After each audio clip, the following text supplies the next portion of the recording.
Minneapolis and all the special feelings that go with opening day. It is kickoff 96, and two rivals in the NFC Central have their hopes as well as the Detroit Lions take on the Minnesota Vikings.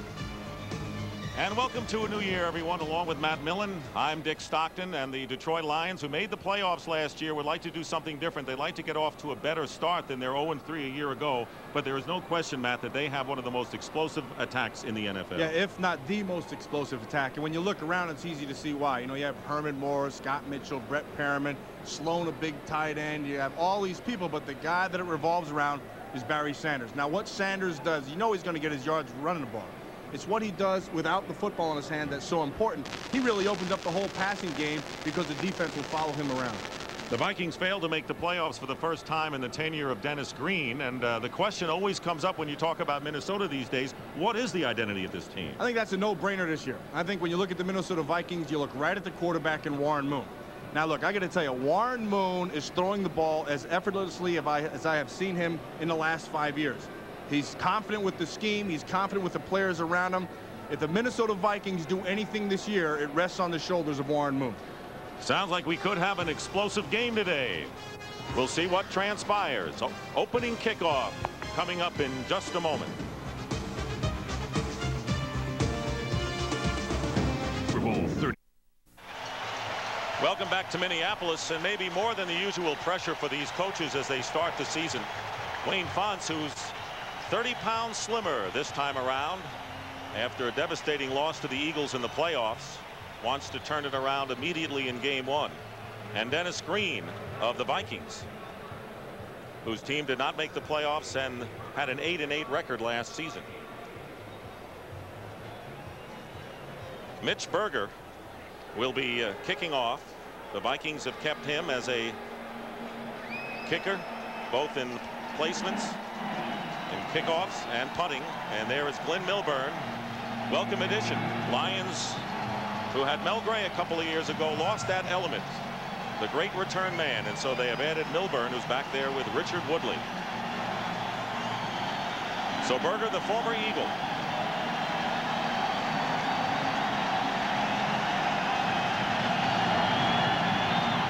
And the kickoff down to the goal line, and it bounces into the end zone for a touchback, and that is precisely what Dennis Green wants from his kicker.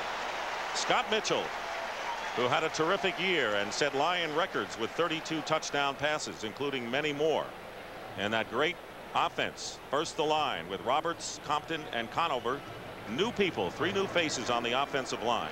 Barry Sanders, of course, 3 outstanding wide receivers. And Matt mentioned Johnny Morton in the pregame show.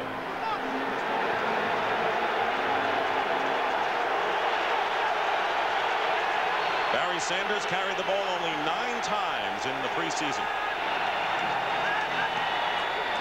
And Mitchell will throw on first down behind Herman Moore.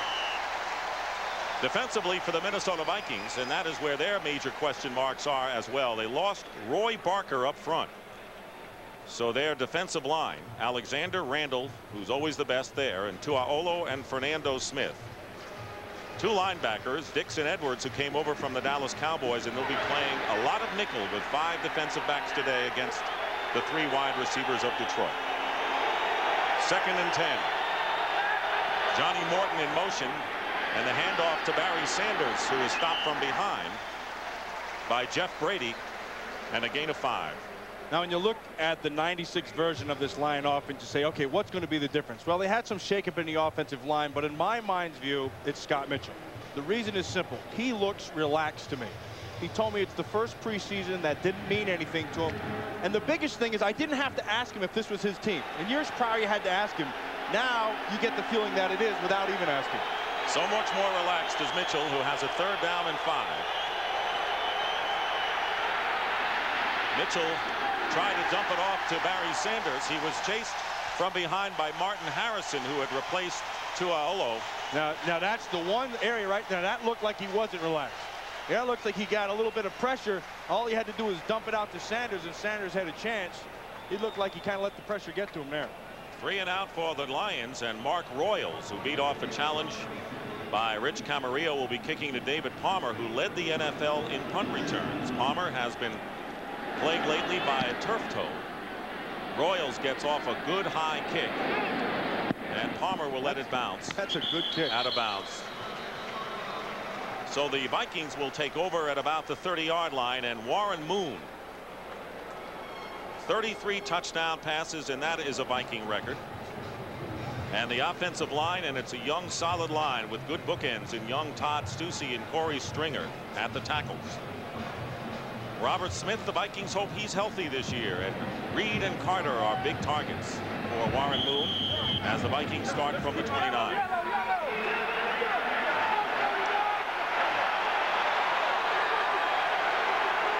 Two tight ends for Minnesota on first down. And Moon, with some time, tries to go to Chris Carter, and he is covered by Ryan McNeil. The big question mark, of course, for the Lions will be their defensive unit. Luther Ellis, #1 pick, moves inside, and Porsche outside. Henry Thomas, of course, is their best, and a new set of linebackers who haven't had a chance to play together much. And the secondary, that has been beleaguered as well for the Lions. Second down and 10. And Amp Lee, who figures to play a good deal for Minnesota, in the lineup. And the handoff to Lee, and he doesn't get much. Well, you look at this Minnesota Viking offense, and you say, okay, where are they going to get better? And you're always looking at the offense. Remember, this is the conference that has all the quarterbacks and throwing and stuff. You look at them, you have to look at that offensive line. And I think the biggest reason you look there is this is the first time it's been intact. Might be one of the few lines in the NFL that stayed and played together. One guy is John Girac, 66 at right guard. He comes in, but he did play last year. It'll be 3rd and 9, and Antonio London is a pass rushing defensive end now for the Lions. And they try to put pressure on Moon, and they get him behind the line, and that is Henry Thomas, who spent 8 years in the uniform of the Minnesota Vikings. You got to look up front at Henry Thomas and seeing the pressure on Warren Moon. But what I want you to watch is Warren Moon. Watch right here. Moon is going to go back, and you're going to see him looking. And what he's doing is waiting. Here comes a stunt to the top side. He's waiting. He's waiting. The reason that sack happens is because there's great coverage down the field. He had to pump twice. He was looking. It never came open. And that's a surprise for the Lions secondary to do as well as they did. That has been scrutinized heavily by both the media and the coaching staff. Milburn is back, and Mitch Berger will kick. And a good kick by Berger will send Milburn back inside his 30. And Milburn brings it out to the 42-yard line, and the Lions will have good field position. That was a 51-yard kick. Each team has had 3 and out in their opening possessions. Sunday is brought by Southwest Airlines with low fares on every flight, every seat, every day. By the car you can depend on, the 1996 Mitsubishi Galant, and by Nike. So Warren Moon has had a shot, so has Scott Mitchell, and now the Lions, following Milburn's 14-yard punt return, will begin from their 41-yard line. Scoreless here early in this first quarter of opening day here at the Metrodome.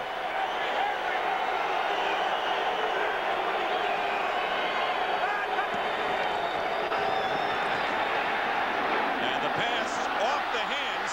Oh, nearly an interception. It was intended for Johnny Morton, and it was off the hands of Corey Fuller, who nearly picked it off. That play was big, but I got to show you a bigger play. I mean, this is something I don't think I've ever seen. I want you to watch Chris Walsh. He's what's called the bullet on the outside. Now, he's got to have a plan. He's going to go outside. He gets bumped. Now, the rule says you have to make every effort to get back in. Well, heck, he ran 15 yards behind his own bench. Now watch Glenn Milburn. If this ain't Curly going, Mo Larry cheese at the end of the that's a thing of beauty. And you would see it right away. Oh, that was perfect. 2nd and 10. And on the end around, Johnny Morton gets by one defender and is knocked out of bounds short of the first down, but not by much. It was Dixon Edwards who can cover the field, and a pickup of 7 yards. He picked up 7. I got to tell you something. Watching Johnny Morton, you can really see him mature. I mean, last year we watched him, and you could see he was just starting to whet the appetite of what the heck was going to happen. What he has in store. He can run. He can get down the field. He finally understands his role in this offense. That's not necessarily his fault. Remember, just 2 years ago, they were unsure what they had. Now they know what they have. They have the trips, the 3 wide receivers broken up by Moore in motion on 3rd down and 2. Passing is Mitchell, and the pass incomplete. He got a lot of pressure that time, and it's Fernando Smith who put it on him. That'll bring up 4th down, and Royals will come in to kick again. And how's this for irony, Dick? Everybody talked about Minnesota Vikings, Detroit Lions, all this offense. Heck, the first 3 series, it's been all defense. I think that's great. And that's why you love this league, because you never know how guys are going to step it up. And, you know, Matt, when these teams have played early in the season, it has been more of a defensive struggle than later in the year. In fact, last year, the Vikings won 20-10 in this building. Royals kicking it away, and David Palmer back deep. And another great kick by Royals. And it goes out of bounds. So the punters have been the stars along with the defensive people. They'll get it inside the 15. Vikings ball. Minnesota Vikings will have the ball at the 12-yard line. The Vikings, who are 1-3 in preseason, the Lions the other way around, 3-1. But it's funny that no one ever recalls the record when they show up for opening day, do they? Yeah, they never really do. I got to tell you, watching the tapes of preseason, you get sick of always hearing the same thing. Well, it's just the preseason, they'll turn it up a notch. The thing is, when you watch them, especially a guy like Warren Moon, you can see them start turning it up a notch. Jake Reed split left, and Chris Carter to the right on 1st down. And the pitch is to Robert Smith. And Smith brings it out to the 15, where Henry Thomas brings him down. Hey, I want you to watch an aspect of football that goes unnoticed. This is called directional kicking. You have Palmer back here. They're going to kick the ball, and they want to use the sideline as an extra defender. I want you to watch the majority of the coverage is going to come down here. They want to pin him on the sideline. And you get your coverage here. He's got nowhere to go. This is such a good job of punting by Royals. It goes out of bounds, gets the great spot. But that is as good as I've seen it done right there. Directional kicks. 6 defensive backs for the Lions, and Amp Lee is in the game and in motion for the Vikings on 2nd down and 6. Moon has a lot of time, and his pass to Jake Reed. Can't hold on to it. He was double covered downfield, and Reed almost made a terrific catch. Ryan McNeil made the great play. Did you see that play? He was trail coverage underneath. You run underneath the guy. You have your safety top over the top giving you help. Now, I want you to watch what Ryan McNeil does. He does this perfectly. The ball is thrown. He's watching Jake Reed's eyes. Now, when he sees him, now you start to defend. You start at the top and strip right through the man. This doesn't get any better. See that? Arm right through. That's good defense. Say it's early, but the Lions secondary has shown up very, very well. They really have. 3rd and 6. 3 wide receivers now for Minnesota. And a flag is thrown, and a free play perhaps for Moon, and he hits Jake Reed. And Reed gets near midfield before Ryan Stewart brings him down, and a flag thrown at the line of scrimmage. 28-yard gain, and if it's against the Lions, the Vikings are in business. I got to tell you something. I think I just put the jinx on my guy McNeil. Red Cashin is our referee in this opening game. Offside. Number 55 on the defense. That penalty is declined. Touchdown. Antonio London jumped. Then Ryan McNeil fell down in coverage, and that opened Jake Reed up. So a 28-yard gain, penalty decline, and the Vikings, who started from their 12, have a 1st down on their 44. This time Carter comes in motion. Robert Smith cutting inside and doesn't get much as the Lions close down in a hurry. Blades and Thomas. You watch in the middle of this Detroit defense, you see number 99 there, Pepper Johnson. Now, Pepper Johnson got released by Cleveland. You're going to see him right here. Got released by Cleveland. The knock on him said that he was up to like 300 pounds. Well, he looks to be about 255 or so, but he just got into camp last week. The key for Pepper Johnson is going to be when do his legs come back, because he had the one preseason game, and it's tough. And so if they don't come back early, expect him to get the hook. Stephen Boyd would come in if he does get the hook. 2nd down and 8. Moon tries to get it to Grant DeLong, the second tight end, and that'll bring up third down. Here, I'm going to show you something to what Pepper Johnson does that you don't teach. Now, this is just veteran play. I want you to watch him right here at 99. It's going to have the incoming wide out. Inside, it's going to be Chris Carter. He knows he's pulling up, see? And then he just shadows him. You don't have to run with them or anything. You just have to take it away quick and make Moon come off the receiver. You don't have to know the whole scheme. You just have to know good football. Pepper Johnson does. And he's playing the position man so ably for many years by Chris Spielman, who's now with Buffalo. Third down and 8.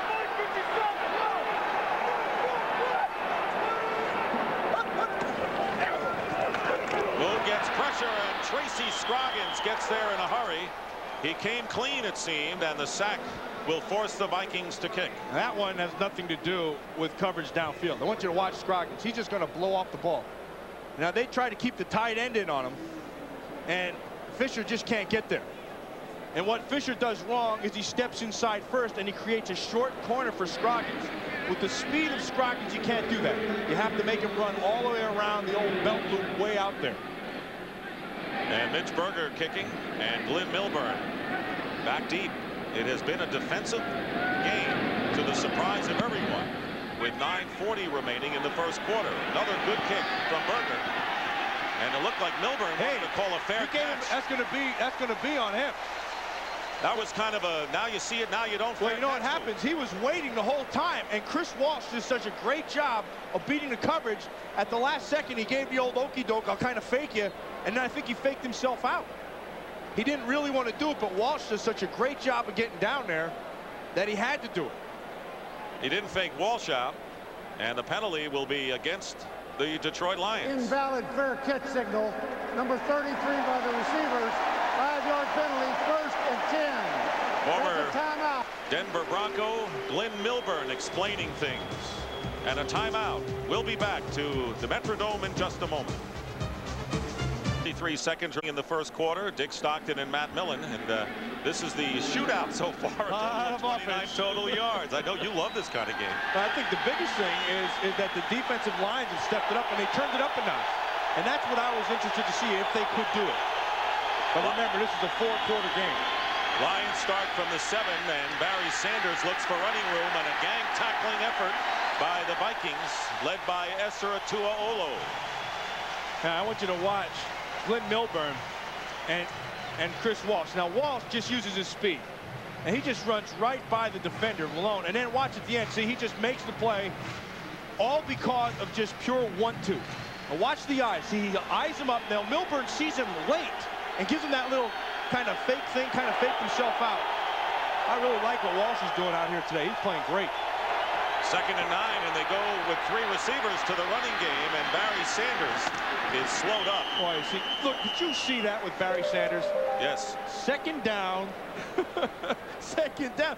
But at the end, instead of going out, he sees the chains, and boom, he just gives that little bit of lunge at the end. I want you to watch the block right there by Zephros Moss. He has the patience to come back. Now watch the end of this play. He sees the chain. Now watch him lunge forward and get just that extra 2 yards, gives him the first down. And Orlando Thomas tried to prevent it, but he slipped away from him, so the Lions get out of trouble so far. They have the ball on their 17-yard line. No score, and another end around. I don't know if they drew it up that way. Again, Johnny Morton. And Morton is close to a first down. Robert Griffith making the tackle. That was an unusual handoff. I'm going to tell you why it was an unusual play. I want you to watch Ray Roberts. This is called a false key. See, they're going to take Fernando Smith, and you're going to see this guy coming outside, but he's going to see Ray Roberts coming right here. He's thinking he's going to close this thing down and should force him back inside. Ray Roberts just got to swing the rear end around. That's a false key. You see, you try to make him think it's something and then swing the rear, and here comes a 8-yard gain. And it wasn't what they thought it was going to be. 2nd down and 1. And straight ahead is Barry Sanders for the first down. Randall making the tackle. Barry Sanders, who was protected in preseason, as we said, carried only 9 times, looking to become the first player in history to gain 1,000 yards in his first 8 years in the NFL. Look, every time Barry Sanders does something, I used to be surprised. Now, I'm just happy that I had a chance to watch the guy. Every now and then there's guys who come along that as a player you say, hey, get me that tape, I want to watch him. He's amazing. Sanders is one of them. If there was another league, he'd be in it. First down, Lions on the 29. Play fake to Sanders, and the pass caught by Herman Moore and covered by Corey Fuller. And right now, for a McDonald's game break, let's return to James Brown at our Fox Television Center. Dick, it may be a shootout in Washington. Rodney Peete, 6 of 8 on the opening drive for the Eagles. 18-yard strike to Irving Pryor, beating Tom Carter. That made it 7-0. Terry Allen answered right back. It's 7-0 in Washington. Back to Dick Stockton at Millen. And that's always been a tight game, those two teams. And those are two teams that are on the come. Those are two teams that play good, solid defense and solid offense. And I think that's kind of a shootout to see who's going to take that second place in the NFC East. Second down and 1. Aubrey Matthews is in at wide receiver. And the handoff to Scott Mitchell with the quarterback sneak. And he appears to have the first down. Brett Perriman, who has been bothered with an injury, suffered in that playoff game against the Eagles. Not been a factor. And Matthews has seen action as that third wide receiver since the opening series. Now, look, the good thing about Brett Perriman's injury, if there is one, is that they don't need him back right away. They can take their time with him and let him find himself through the course of the season. They put Barry Sanders in the slot on first down at the 41-yard line. Mitchell gets rushed, and a tremendous pass rush by Dixon Edwards on a blitz and a penalty marker down. You know, that's the old Ted Hendricks rule. See, if nobody's there, you blitz. Nobody can pick you up from the inside. They take Barry Sanders and they shift him outside. Now there's nobody left. They call it ghost formation. Number 53 on the defense, lined up in the neutral zone. Holding number 59 on the offense. Those penalties all set. We'll replay first down. I think the numbers had to go the other way. 53 was holding a Glover, and then 59 on the other side, Dixon Edwards, lined up off sides. But we got the idea. Yeah, just need the gist, that's all. Just give us a clue. No sellout today. This game blacked out in the Minnesota area, and that's the first time in memory that a home opener did not sell out for the Vikings. Lions first down on their 41-yard line. Sanders trying to turn the corner, and Dwayne Washington grabs a hold, and another penalty marker down.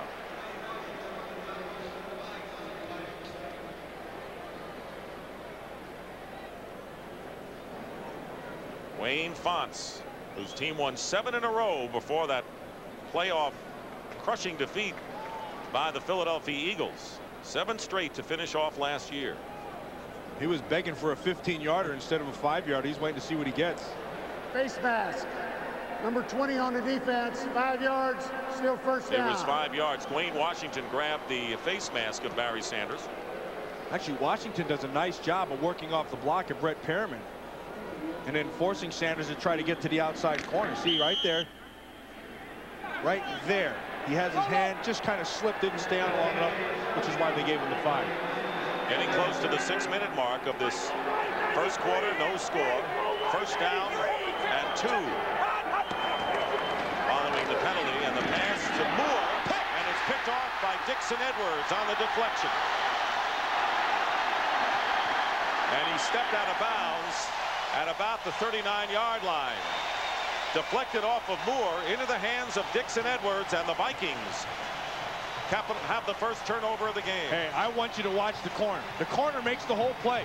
You're going to watch him down here. Fuller, 27. He's going to break to the inside. Watch Fuller come over the top. There's a catch. Boom! Hand up inside. Thing goes flopping around. And that's a great job of that Viking defense of getting to the football. Watch Fuller. That's good. I mean, you can't teach it any better than that. I mean, Ronnie Lott was the master of that stuff. You may make the catch. We're going to make you be punished, and then we're also going to get the ball out of it. Fuller did it textbook. Hey, it's amazing what the defenses have done on both sides so far. Kadri Ismail in motion. First down on the Lion 39. Warren Moon with a deep drop, and Ant Lee on a screen pass. And Lee is tripped up by Greg Jeffries, the nickelback, and shy of a first down by 4 yards. Remember, I told you about if Pepper Johnson has a rough go over and he doesn't have his legs, he'll get the early hook. Well, Boyd's in for him right now. Pepper Johnson is going to come in, but they're going to interchange those guys, mostly because Pepper's not really familiar with what's going on. Look, they gave him the old okey-doke too. Now you come off, and now Boyd's back in. Jim Eddy, the defensive coordinator, came over from the Cowboys. 2nd and 4.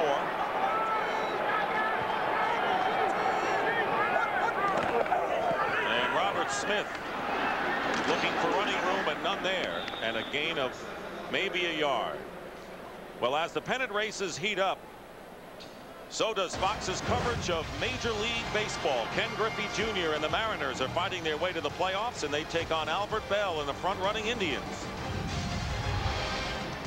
In the late game, the Padres take on the Cardinals. All teams fighting for playoffs. Check your local listings. Well, I love to watch Ken Griffey Jr. in that swing.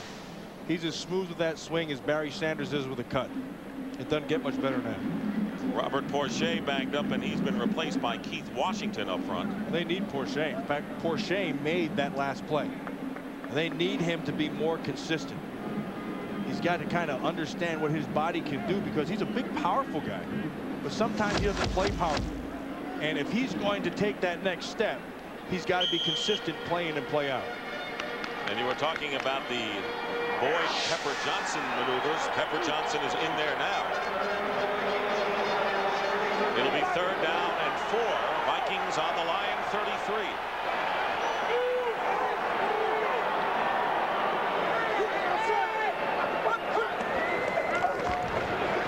Moon swings it out. Early can't hold on to it. He would have had a 1st down for the Vikings. And now what the Vikings try to do right here is they know that they're going to get tight coverage. And so they bring 3 receivers to one side. They make the defense back off. And by backing off, what they do is they create a little bit of gray area, and that's what you try to attack. They're going to go for it on 4th down and 4. Did you see John Tierling there with his hands? He's saying, what he's saying is, watch the hard count. Hold your ground. And Porcher is back in at defensive end for the Lions on 4th and 4.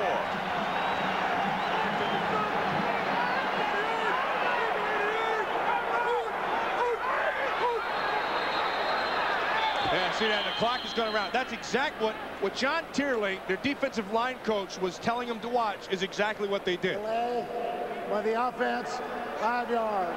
And that's going to change things as Mitch Berger will come into the game now. I got to tell you something. You got to think. Now, that would have been a 50-yard field goal. Now they're going to bring it back. But, you know, you think now with Fuad Revez out of there, that makes a difference. Because Fuad Revez would have tried that field goal, and they'd have probably had a shot. Revez is going to be honored at halftime. Injury forced his career end, and Scott Sisson, who kicked for the New England Patriots, is the new place kicker. But obviously the confidence not as high in the long kick from Sisson. So now Berger will have to kick following the delay of game penalty. Milburn back deep for the Lions. Trying to keep it in play, and Walsh had fallen down in his attempt to try to keep it in play. It goes into the end zone for a touchback, so the Vikings fail to capitalize on the turnover. We'll be back. Hard count in the National Football League. They're just trying to get the defensive line to jump. Listen up.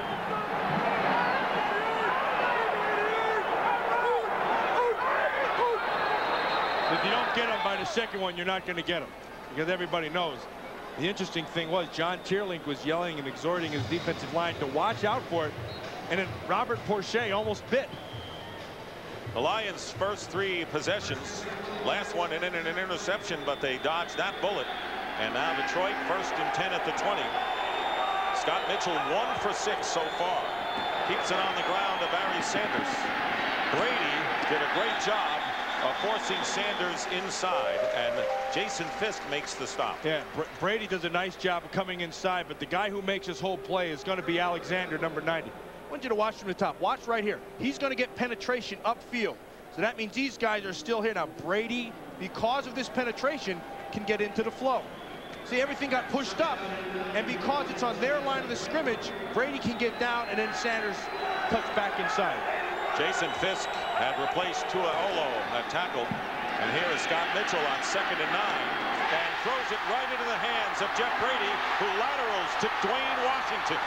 And Washington will get in for the touchdown.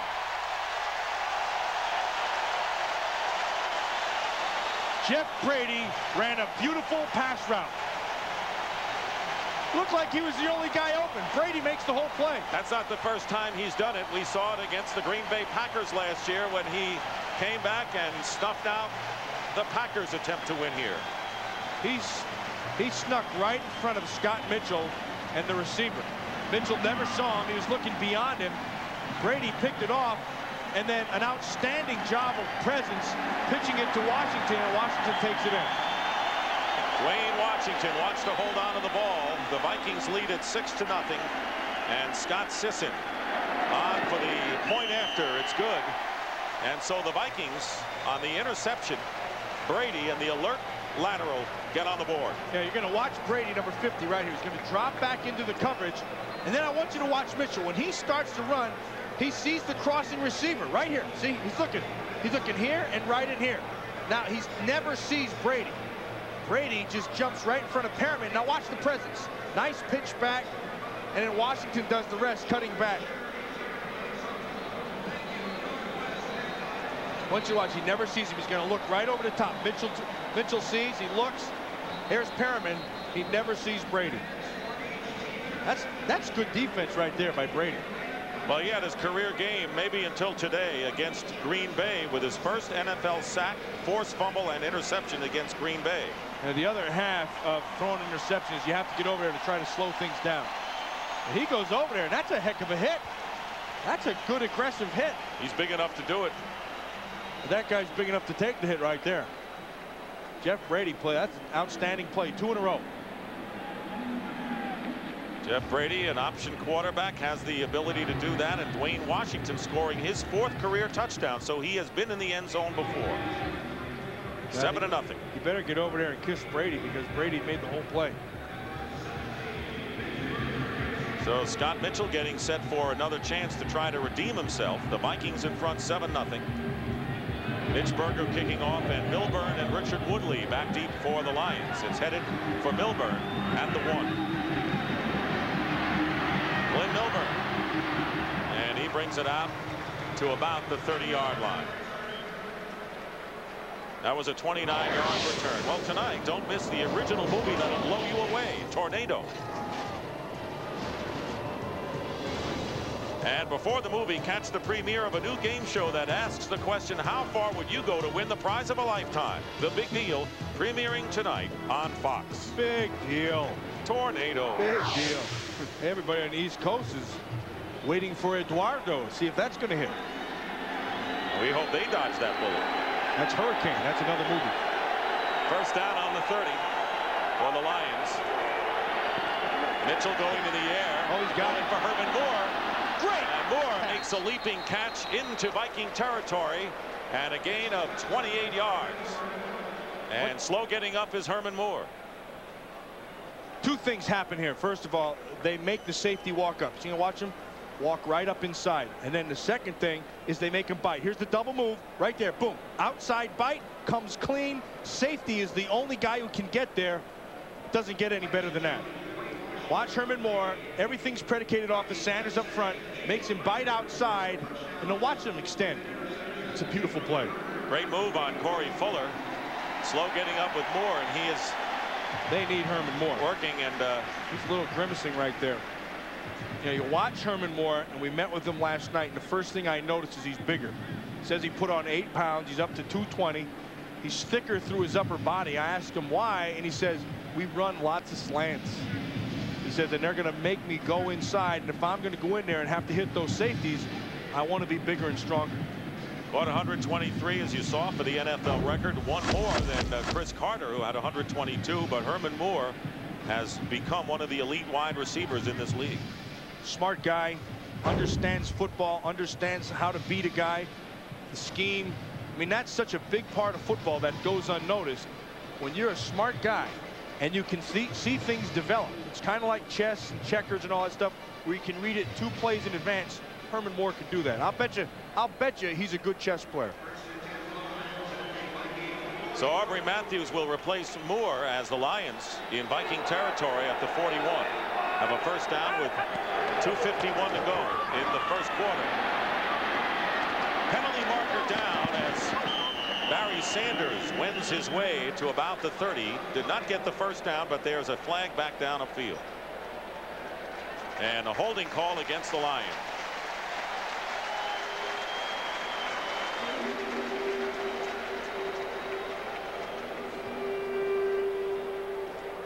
Holding number 53 on the offense. 10 yards. Kevin Glover, the Pro Bowl center for the Detroit Lions. And that's the second time he's got, watch the center, number 53. Remember, when you're blocking for Barry Sanders, you don't have to overpower anybody. That, I think they want to try to call a tackle more than a hold. You don't have to overpower guys. You just have to stay in front of them. Sanders will make the rest. Well, good news for the Lions. Herman Moore and Brett Perriman are in there, as well as Johnny Morton. It'll be 1st and 20. Lions back in their own territory on the 49. Mitchell's pass. There's that slant. And there is Brett Perriman. And the slant pass and hit by Dwayne Washington, but he holds on and a gain of 11. I tell you, the thing with this slant pass and Brett Perriman, first of all, Brett Perriman is a legitimately tough guy. He does a lot of things away from the football in terms of blocking, and his toughness really comes involved with it. And the second thing you got to talk about are these slants. Now, if you're going to continually run slants, which Tom Moore, their offensive coordinator, does, you have to have guys who are fearless. Perriman leads the pack. And he's been playing with a knee sprain that's been heavily taped as well. Didn't get much action in preseason. 2nd and 9. Vikings try to blitz. Mitchell looking for help, and he completes the pass to Herman Moore, who may have a first down. Awfully close to it. Corey Fuller made the tackle, and it may call for a measurement. If he gets that first, that was all Scott Mitchell. He saw the blitz coming, he stayed in the pocket, stepped up, then had the presence to find Moore in the comeback.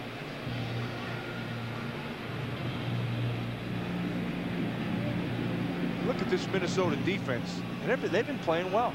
They've been coming off the ball. It is a first down for the Lions. They had to go 20 yards, and they got 20 plus. Watch, they're going to try to blitz up inside. They're going to stay with it. Mitchell sees it right away, knows where he has to go. See, looks quick. And then nice job in the offensive line. He has the presence to find it. That was all Scott Mitchell. Really helps to have a quarterback who's got size. Always does. You can see the whole field, and you're strong enough to take a hit. Lions with a first down on the Viking 31. Sanders, nothing there. Picks up 1 yard. Dixon Edwards and Dave Garnett, who's playing in place of Ed McDaniel and Darryl Talley, who were injured. Yeah, John Randall took Ray Roberts when that play was over and was going to let him know who the king of the line is. Not the Lions or anything, the line, offensive, defensive line. John Randall is going to play. Look, nobody has a better motor in this league than John Randall. He goes 100 miles an hour all the time. He's letting Ray Roberts know that he's the king in there. Barry Sanders, 7 carries, 23 yards, fumble. Picked up by the Lions, and it was the tight end, David Sloan, who alertly picked it up and tried to get a yard or so. It'll bring up 3rd and long, and nearly another turnover. I want you to watch Barry Sanders. Robert Griffith, 24, is going to come off the corner. You see him clean. Barry Sanders picks him up, throws his body in there. Griffith has the presence to slap that thing out of there, and then Sloan picks the thing up. That's good football. I mean, this is good defense. Just like we expected. Nobody said anything different. That's the end of the first quarter here at the Metrodome with the score. The Vikings 7 and the Lions nothing.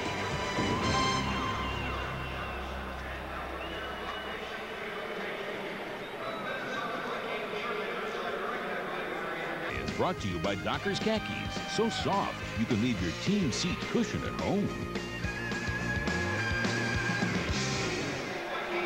Back at the Metrodome in Minneapolis, we start the second quarter. Dick Stockton and Matt Millen. The Detroit Lions have a 3rd down and 9 on the Minnesota 30-yard line. Scott Mitchell tried to get it to Barry Sanders, but throws low, and that will bring up 4th down. Let's check and see how the two quarterbacks, Mitchell and Moon, have fared thus far. Pretty pathetic through the first quarter.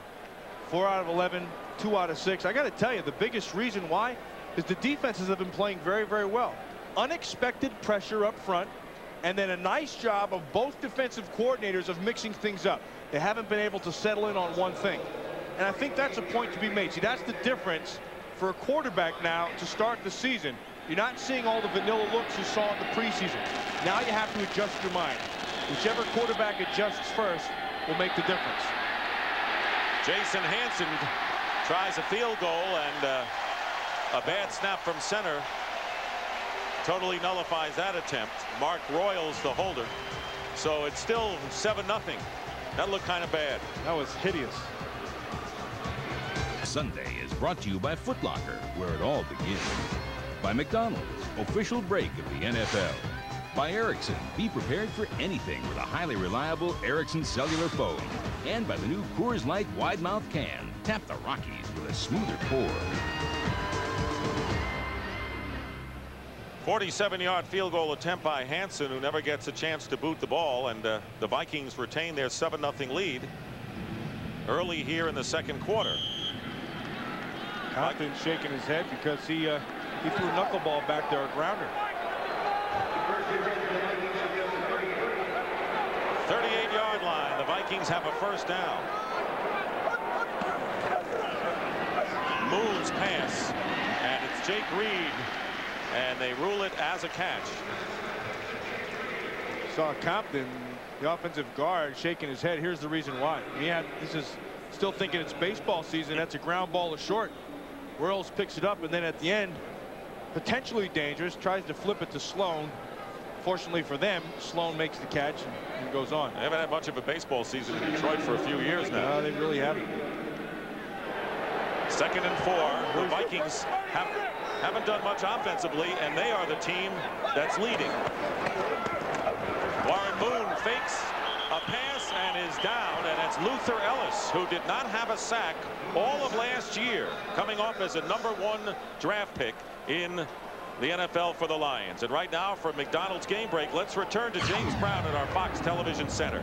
Hey, Dick, Philadelphia was threatening against Washington, 1st and 10 inside the 15. Ricky Waters gets the call, but guess what? The Washington defense stepped up, knocks it loose, fumble, they recover. Now the Redskins are hanging in, still tied at 7 in the second. Back to Dick and Matt. 7-7 at RFK, 7-0 here in the Metrodome. 3rd and 10. 3 wide receivers for the Vikings. Moves pass up the middle, intended for Carter. And that'll bring up 4th down, and once again the Lions show a good pass rush. And remember, I told you just earlier, whichever quarterback can make the adjustment in his head the fastest will do the best. Because they're seeing stuff they haven't seen. Now you see John Tierlink with Luther Ellis. Tell you, that John Tierlink, the defensive line coach, that's one of the most animated and energetic guys you've ever seen. And look at the sweat just pouring off the guy. And he'll get his guys going, and he'll work them as a unit.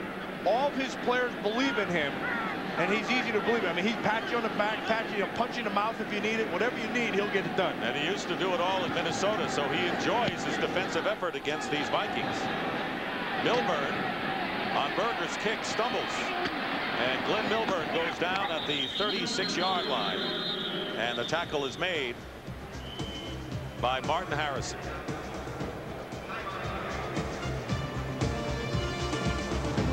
Back in Minneapolis, where this game has gone against all expectations. Instead of the shootout, we have a defensive struggle with the Minnesota Vikings leading 7-0. The Lions have all 3 of the quarterback sacks in the game, but the Lions, with the interception by the Vikings, accounting for the only score of the game. So no offensive TDs.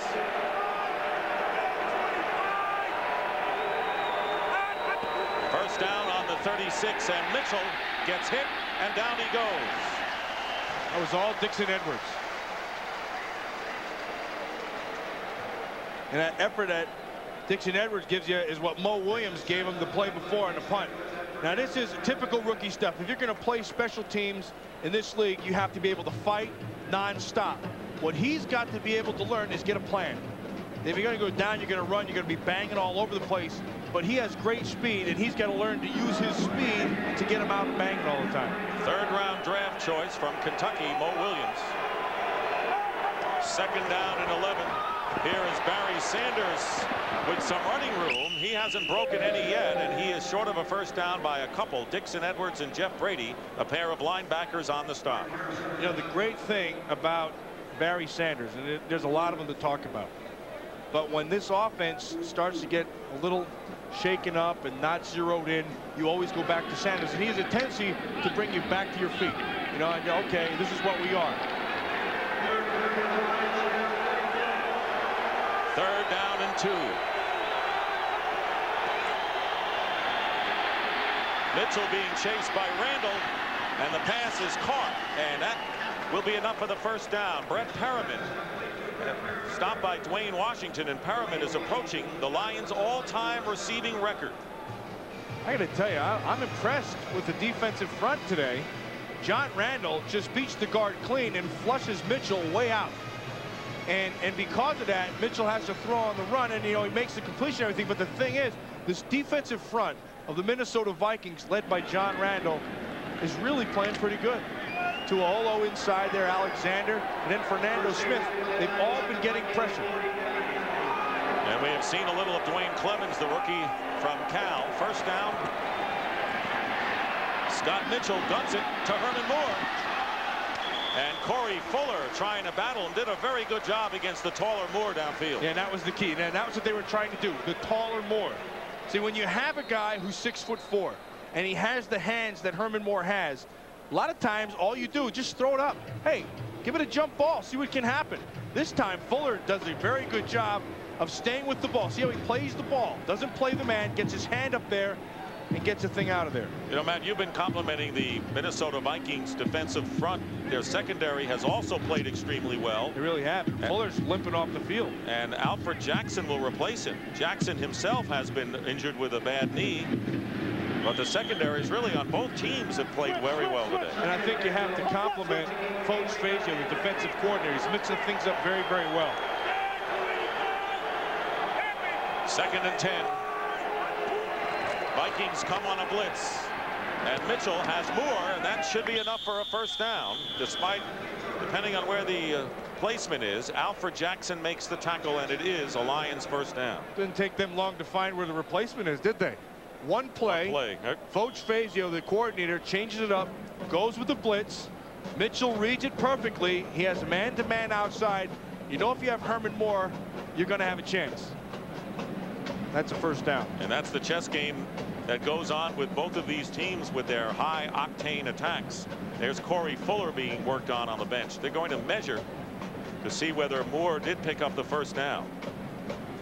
You know, that's one thing I never liked about the chains. See, they always have the chains, the official chains, on one side of the field. And then on the other side, now you can see they get the first down. On the other side, you have a guy, and that guy is just eyeballing. See that guy picking up back there? He just eyeballs where that is. And so, you know, he could be a half a yard off, and you don't know. And you just flop the thing down there. He drops that little orange thing. And then you, as a receiver or a defender, are looking at that to see where the heck it's at. That's the down marker. Now, on the other end, the guy's just flopping it down. He's right now, he's on the, like, I mean, it's not an exact science? No, he just flops it on the 28-yard line. He's just taking his best guess. Lions have a first down on the Viking 38. Here's Barry Sanders. And Sanders may have another first down for the Lions, and apparently he does. Harlan Barnett making the push. Remember I talked earlier about how you don't have to blow anybody off the ball for Barry Sanders, because Barry Sanders is going to make all those cuts. Now, Fernando Smith didn't hold the outside, and because he didn't, Sanders saw it before the ball was ever handed to him. He just starts inside, draws the defense, then bounces outside. And another first down for the Lions. They trail the Vikings 7-0. Again, they go to Bell. What a cut. And it's not easy to bring Barry Sanders down. He only got a couple. Robert Griffith made the tackle. Well, next week, it's a Fox NFL Sunday doubleheader, and it all starts with the pregame, which begins at noon Eastern, 9 a.m. Pacific. Most of you will see the Bears and the Redskins in the first game of the doubleheader, and the Giants and the Dallas Cowboys in the second game. That's all coming up on Fox NFL Sunday next week. Yeah, you got to love that pregame show now. I'm going to tell you why. Because they got another defensive guy in there. That Ronnie Lott, good defense. I knew you'd vote for him. Corey Fuller is back in the game and incomplete as Herman Moore is arguing with the linesman that he had caught it. He's saying he got his hands underneath. Listen to him. You hear that? I got my hands underneath, he's saying. Back judge said he had trapped it. He's not buying that one. Nope. Watch out. He's saying he got his hands underneath that ball. And you see right there, you see the line judge? He's saying incomplete. He's saying that ball hit the ground. Want you to watch real close all the way down. See if he gets his hands underneath it. Now that looks like a good call by the line judge. I mean, remember, we have the ability to slow it down. Oh boy, that one could go either way. The Lions are using a timeout. Trailing 7-0 with 10:06 remaining in the second. Well, today's Aflac trivia question. Who is the only man in NFL history to be elected to both the National Football League and Canadian Football League Halls of Fame? The answer coming up. 3rd down and 8. Vikings lead 7-0. Lions threatening. Pump fake one way and the pass to Moore. And let's see where he caught the ball. It'll be close. Corey Fuller, who came back in the game after being shaken up, and this will be a close one. Yeah, there's that guy. Remember that guy who flopped it down. There's that thing again. Herman Moore is going completely off of this guy right here. So he works, you know, anywhere, just a factory guy, just anything, just kind of walks into the game, and they give him that stripe thing. Now they have to bring the official change from the other side of the field to be exactly 100% precise. Now, if that guy over there doesn't throw this thing down close, Herman Moore has no chance because he's reading this. Someone will be unhappy after this measurement. Ooh. Say, Herman read that little orange thing just perfect. Now, look, that guy will pick it up, and nobody's going to say anything to him. He just takes his best guess. Then he just walks down there, takes that orange thing right there, walks down the sideline, says, yeah, this looks good, and flops it again.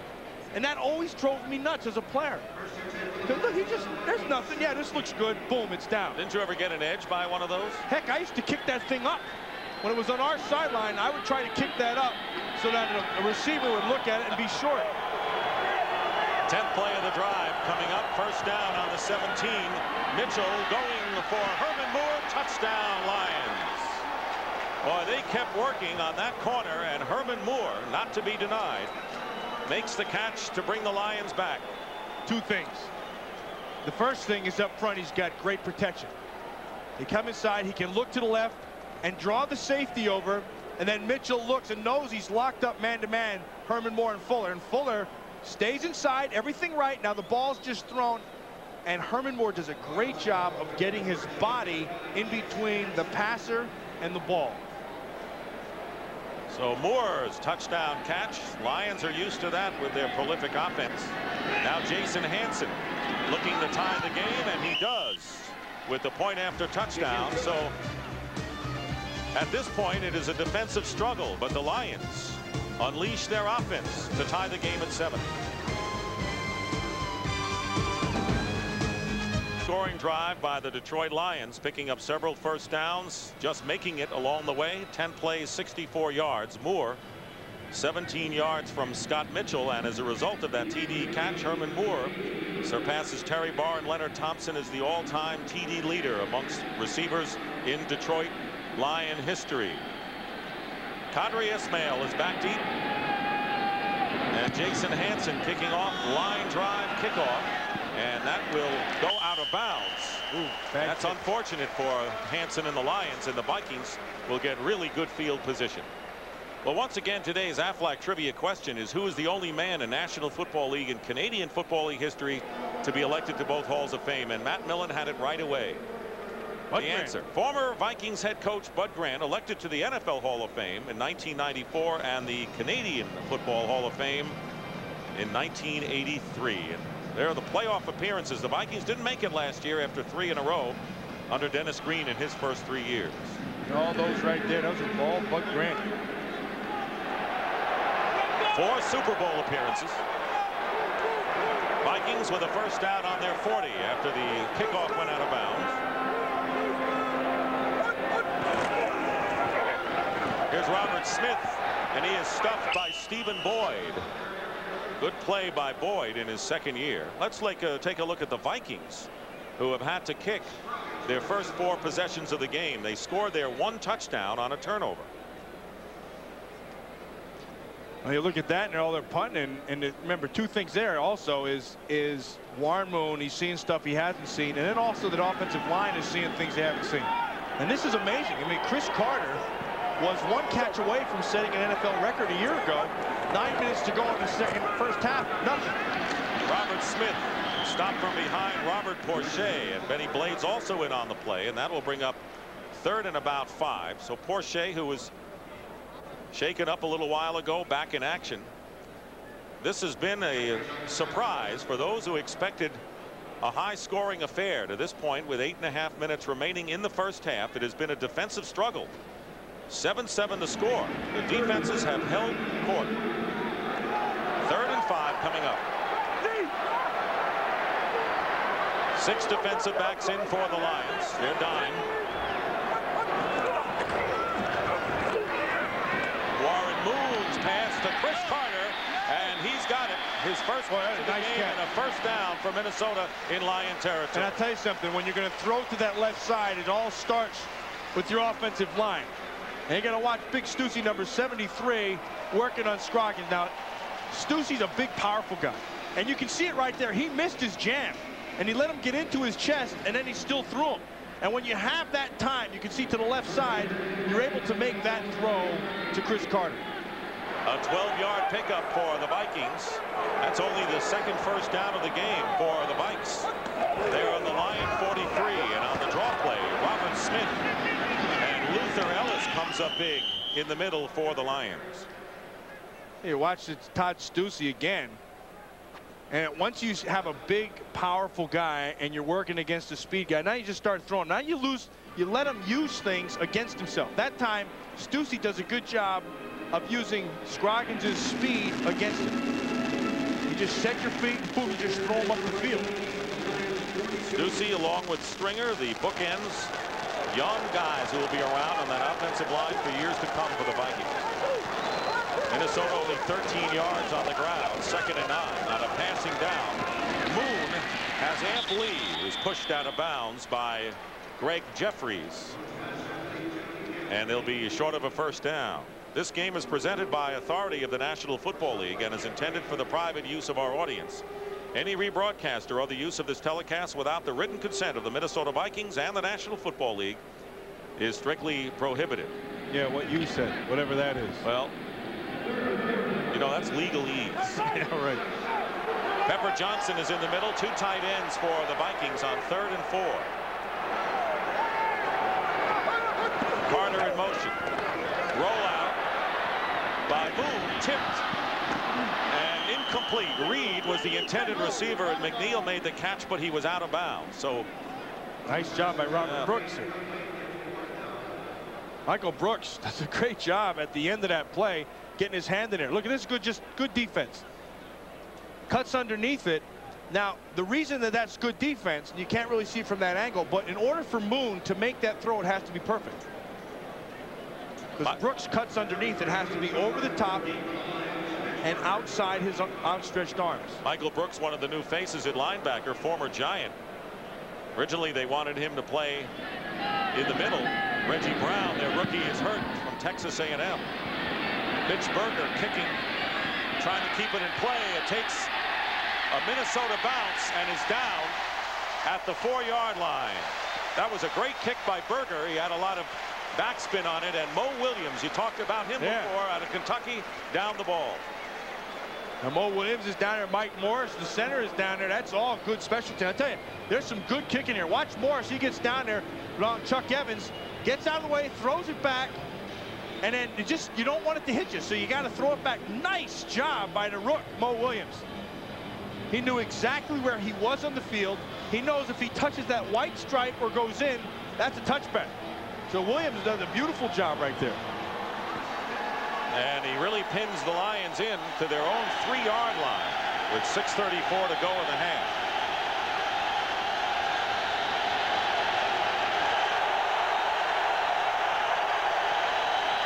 There's the slant pass to Perriman, and Perriman makes the catch to the 12-yard line. And in Atlanta, they took home the gold, and now they're really being put to the test. See our winners take on the world's best. Mary Lou Retton hosts USA versus the World, the Ultimate Gymnastics Challenge, Tuesday on Fox. Boy, I love that. I love to watch the gymnastics. Carrie Strug and Dominique Luciano, Dominique Gard, they had them all going. Heck, if anybody in the National Football League plays like that gymnastics team, we'll have a great year. And Perriman has set a record with that last catch. Barry Sanders nearly broke it, and Orlando Thomas prevented a big game by Barry Sanders, who picks up 17 yards in any event. Oh, watch Ray Roberts. Watch Ray Roberts on the left side. Look at this right there. They take his helmet, they rip it right off his head. And then Barry Sanders tries it right there. See, he just tried to hit that extra gear and try to split the two defenders. When you're Sanders and you have that fifth gear, you hit overdrive right there. Nice job, Orlando Thomas, of saving that thing, or that was going to be 98 and out the gate. Get the feeling the offenses are picking up in this game. Here's Barry Sanders again. And Sanders is in gear now. Barry. Oh, hey, he's mad. I've never seen him do that. Barry Sanders is mad. I'm going to tell you why. That's the third time he felt that somebody was going to his face. One time they caught a face mask, and then after that, he got up after the plane and started talking to him about hitting him in the face. And then the third time, Barry Sanders never, ever gets upset about this. He's one of those guys, either up around his head again. Yep, Orlando Thomas. He's not thrilled with that. Now watch this at the end. He's a competitive guy, and he's almost always under control. It was Dwayne Washington before on the 5-yard penalty on the mask, and this time it's Orlando Thomas. Wayne Fonts is furious. He should be. I can tell you something. If I'm playing against Barry Sanders, I do not want to get him upset. I don't want to see that extra gear. I don't want to see the extra moves and all the shake. I want him to remain calm. You know, like Animal House. All is well, remain calm. It's not happening. It's not happening. 22 yards. 39 in the last 2 carries for Sanders, who gets a breather. Ron Rivers is in at running back on 1st and 10, and the penalty. Mitchell to Moore. It was beyond Herman Moore, and Corey Fuller had the best chance at coming up with that one.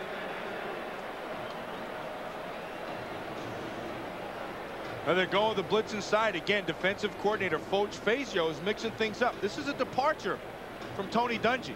Now they're going a lot more man outside, and a nice job of Fuller staying with the coverage. And then here it comes inside. A good job of the offensive line. Nice job David Sloan, the tight end, picking up the defensive end. Barry Sanders was out for 1 play. He's back in there, 2nd and 10. Lions on the Vike 34. Mitchell to Moore. That's still going. That is, what a great decoy. Everyone stopped and no one had blown the whistle. That was, hey, you know what that was? That was a street move right there. Just kind of stopped. Hey, if you're going to bite, I'll keep running. There was a whistle in the stands, apparently, none on the field. And Herman Moore might have gotten a bonus first down. Let's see if we can hear it.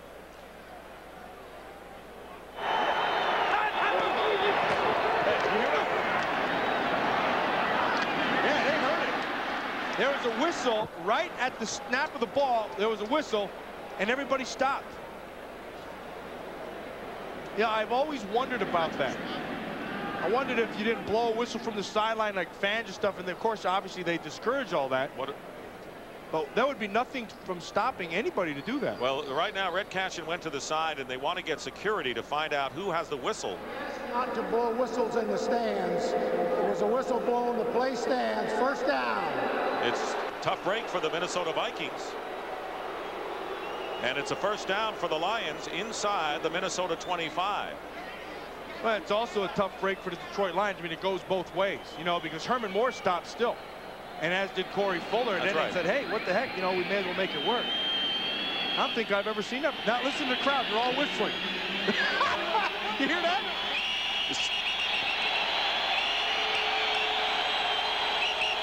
Yes, sir. Sometimes you tell people not to do something. That's right. Nothing like compliance. That's what I always say. Hey, you, sit down and stop your whistling. They all stand up and whistle. Timeout number 1 for Minnesota. The Vikings will call a timeout. 30-second timeout. And so each team has 2 timeouts left in this first half. Dome. Vikings have used a timeout. Each team has 2 remaining with 4:19 showing on the clock. First down for the Lions on the Minnesota 24. They put Sanders in motion. And Mitchell finds him, but Barry drops the ball.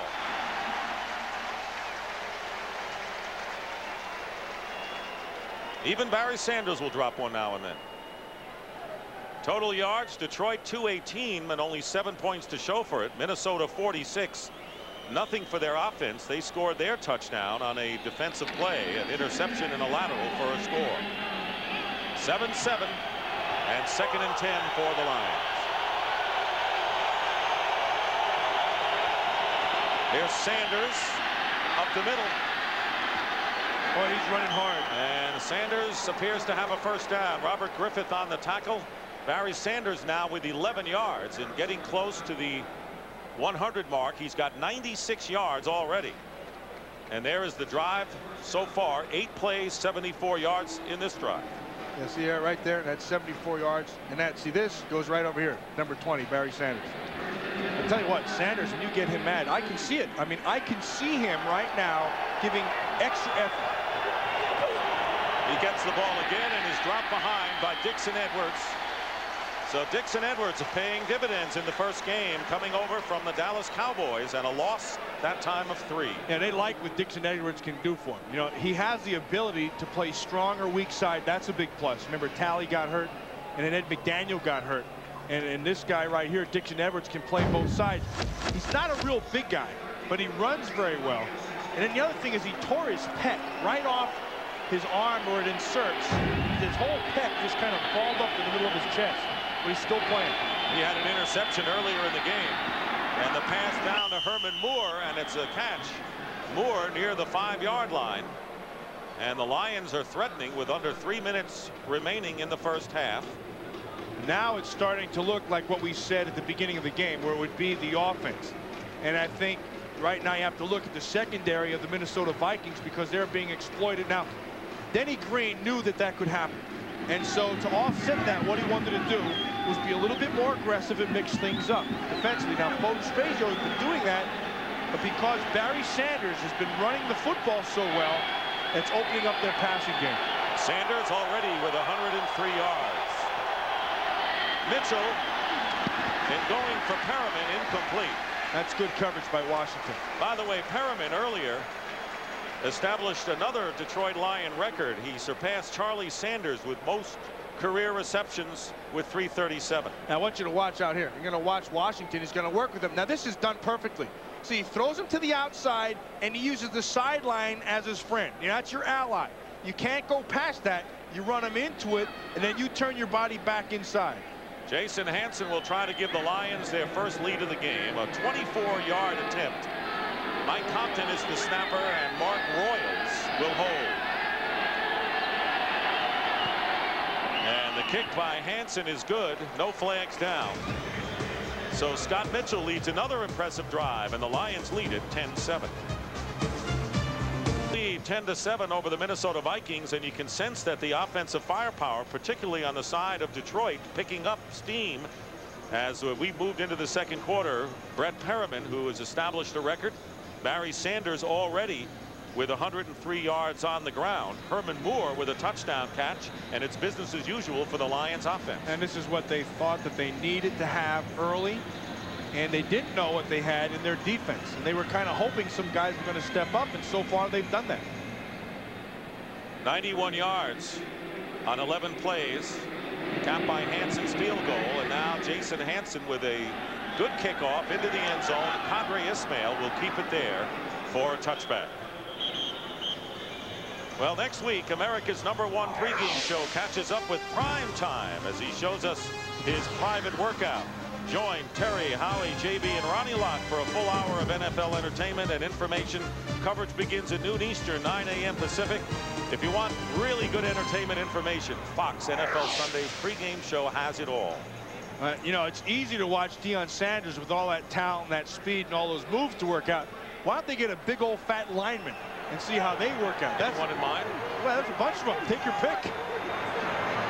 Vikings with a first down at the 20.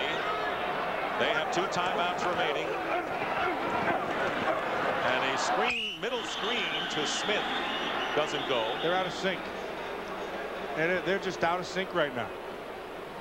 You know, here's the difference. Remember, again, going back to what we talked about with the quarterbacks and their ability to kind of settle down and see who's going to make the adjustments. The advantage that Mitchell has is number 20. 20 allows you to settle down. See, Warren Moon don't have number 20. And so he's going to have to kind of take a little bit, shoulder a little bit more of that settling down aspect. And his number 26 hasn't been all that healthy either. Man, but he needs to be better than what he's doing right now. Second down and 10. Moon trying to go to Jake Reed, and he's pushed out of bounds, or it was out of bounds on the catch. That brings up our 2-minute warning. We'll return to Minneapolis. Coming up on the Dockers Khakis halftime, JB, Terry, Howie, and Ronnie Lott will bring you all the scores and highlights from week #1 of the NFL. Coming up on the Dockers halftime, Matt, enthused at a defensive guy. Another one has been added to the list of our pregame personage. We got to do something about those names that are starting to sound too nice. Ronnie, Howie, Terry. We got like Ron, you know, Terrence maybe. I don't know. They're not 10 years old anymore. Right? 3rd and 10, Luther Ellis jumping across, and the Lions are claiming that he was drawn off. He's had a good half. He has. He's been playing very well in a new body. Before the snap, false start. Number 62 on the offense. 5 That's yards. Jeff Christie. Did you see him at the end of the play, though? I mean, watch, he's going to jump off sides, and he sees the movement, so he goes. And then he stays with it, and then he gives you the reason why. Look at him. Look, he gets down his stance to show. Demonstration. Yeah, he's doing the whole thing. You know, Luther Ellis came back at over 300 pounds. Last year, he was too light. This year, he got bigger and stronger. They moved him inside, and he's learning how to play with that new body. Tell you, moving inside has meant a lot to the Lions. It's paid a lot of dividends. 3rd down and 15. Warren Moon going up top to no one in particular. And a flag is down. Jake Reed might have been held. Van Malone was the closest to the ball, and it may be a Viking first down. We'll see. Yeah, it looks like he hit him way too deep. Yeah, 5 yards to get a jam. It'll be he changed it. It's against the Lions. Watch about Corey Raymond. You get 5 yards. There's your jam, and there was the hold. He gave him the old hook. He missed his jam, and he stayed with that left hand on his hip, and that's what got called. Number 31 on the defense. 5 yards. First down. That's a big penalty right there. 1:55 on the clock, and the Vikings still with 2 timeouts remaining. That was a big penalty. Yes, it was. Ismail and Carter wide to the right. Jake Reed to the left on the draw play. Robert Smith slowed up by Tracy Scroggins, and Boyd came in and did the rest. He cleaned up nicely in a loss of 1. I'll tell you, I have not seen Detroit's defensive line play this well in a long, long time. Now Scroggins limps off, and he'll be replaced. And we're going to look at Kerwin Waldrop. And Scroggins is down and shaken up and replaced by rookie Kerwin Waldrop, who is a 5th-round pick from Central State in Ohio. But the concern is Scroggins. 2nd and 12 for the Vikings. Moon. Hey, I like that Waldrop. You see him? Yeah, he put some pressure on. And Warren Moon is down. Moon slowly getting up. Yeah, and the reason Waldrop is in is right here. Watch Scroggins, 97. He gets rolled up right there on his leg. And then here's the thing. As soon as As soon as Scroggins started limping, Waldrop ran in. Watch him to the top. Look at right up here. I mean, that's just great effort. Great speed to the top. It's easy to see why they get so excited about this guy. And Warren Moon was shaken up. The problem with Moon last year was his shoulder. It's 100% now, but this appears to be his left ankle. Right ankle. Yeah. I figured that out. Don't take much for us to pick things up right away. We're back here at the Metrodome, and a silent crowd here in Minneapolis. Warren Moon, who looked so good in preseason, is shaken up, and Brad Johnson, who is the backup quarterback and has been for the last 2 years. Those were his numbers a year ago, begins to warm up in a hurry. Well, that don't look good for Warren. This is a tremendous blow to the Vikings. You know, Waldrop, watch the top of your screen. Waldrop right up here. You see him coming around. There's the corner. He throws because he feels the pressure. But it doesn't even look like anything. Nothing got stuck or nothing got twisted, or that foot's kind of up in the air at the time. That is not good to the Minnesota Vikings. The whole thing for the Vikings story offensively is, can Warren Moon, who turned 40 in November, stay healthy? Remember, we said at the top of the game that if the Vikings were going to do well, it was going to rest on his shoulders. He was the identity of the team. That's right. And now you look at him, and his shoulders are hobbled by an ankle.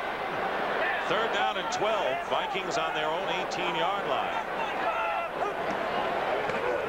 And Brad Johnson loses the ball and trying to run for the first down yardage, and may have it. The crowd cheers his effort after nearly fumbling it. Porcher put the pressure on, but Brad Johnson gets the first down for the Vikings with 54 seconds on the clock and running. What a way to come into a football game. You go back, great coverage down the field. There's no place to throw this ball. He's looking to his right there, and man with a safety over the top. Hank Thomas knocks this thing down, and he just takes off and runs. Now look at Curl Waldrop. Waldrop ran all the way around. Hey, it's easy to see why they like that kid. 13-yard run by Johnson is the longest rush of the first half for the Vikings. Johnson's pass, and it's complete to Carter. What a great throw. Carter had to do a little acrobatic to hold on to it, but the Vikings are in Lion territory after a gain of 21, and they stop the clock. And it's about time they found Chris Carter. That's only his 2nd catch of the game, and a timeout called by Minnesota. Man, you know, like what Barry Sanders is to the Detroit Lions, Chris Carter is to the Minnesota Vikings. He's a guy who can settle you down, move the chains, and look how he's in the game the whole time. He knows exactly what has to happen. Makes the catch, he's tackled, he tries to get the extra yard, but as soon as he's down, he comes right up, timeout, timeout. I like to see that in the play. I like to see a guy who understands and knows how to play the game, and that's Chris Carter. How about 122 catches 2 straight years for Chris Carter, and the timeout called by the Vikings was their last of the first half. They will have the ball on the 48-yard line of the Lions, trying to get at least in the field goal position to try to tie it before intermission.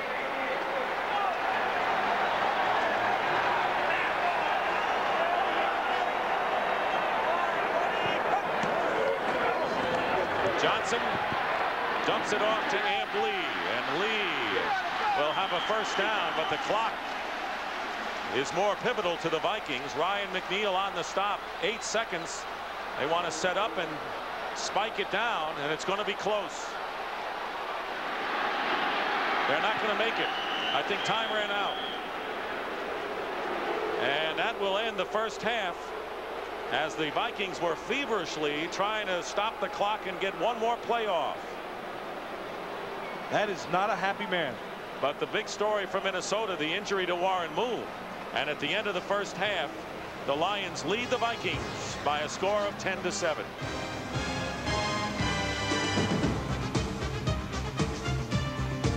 Lions lead the Minnesota Vikings 10-7, and this highlight from the first half is brought to you by Mitsubishi, and it's the defensive touchdown for the Vikings.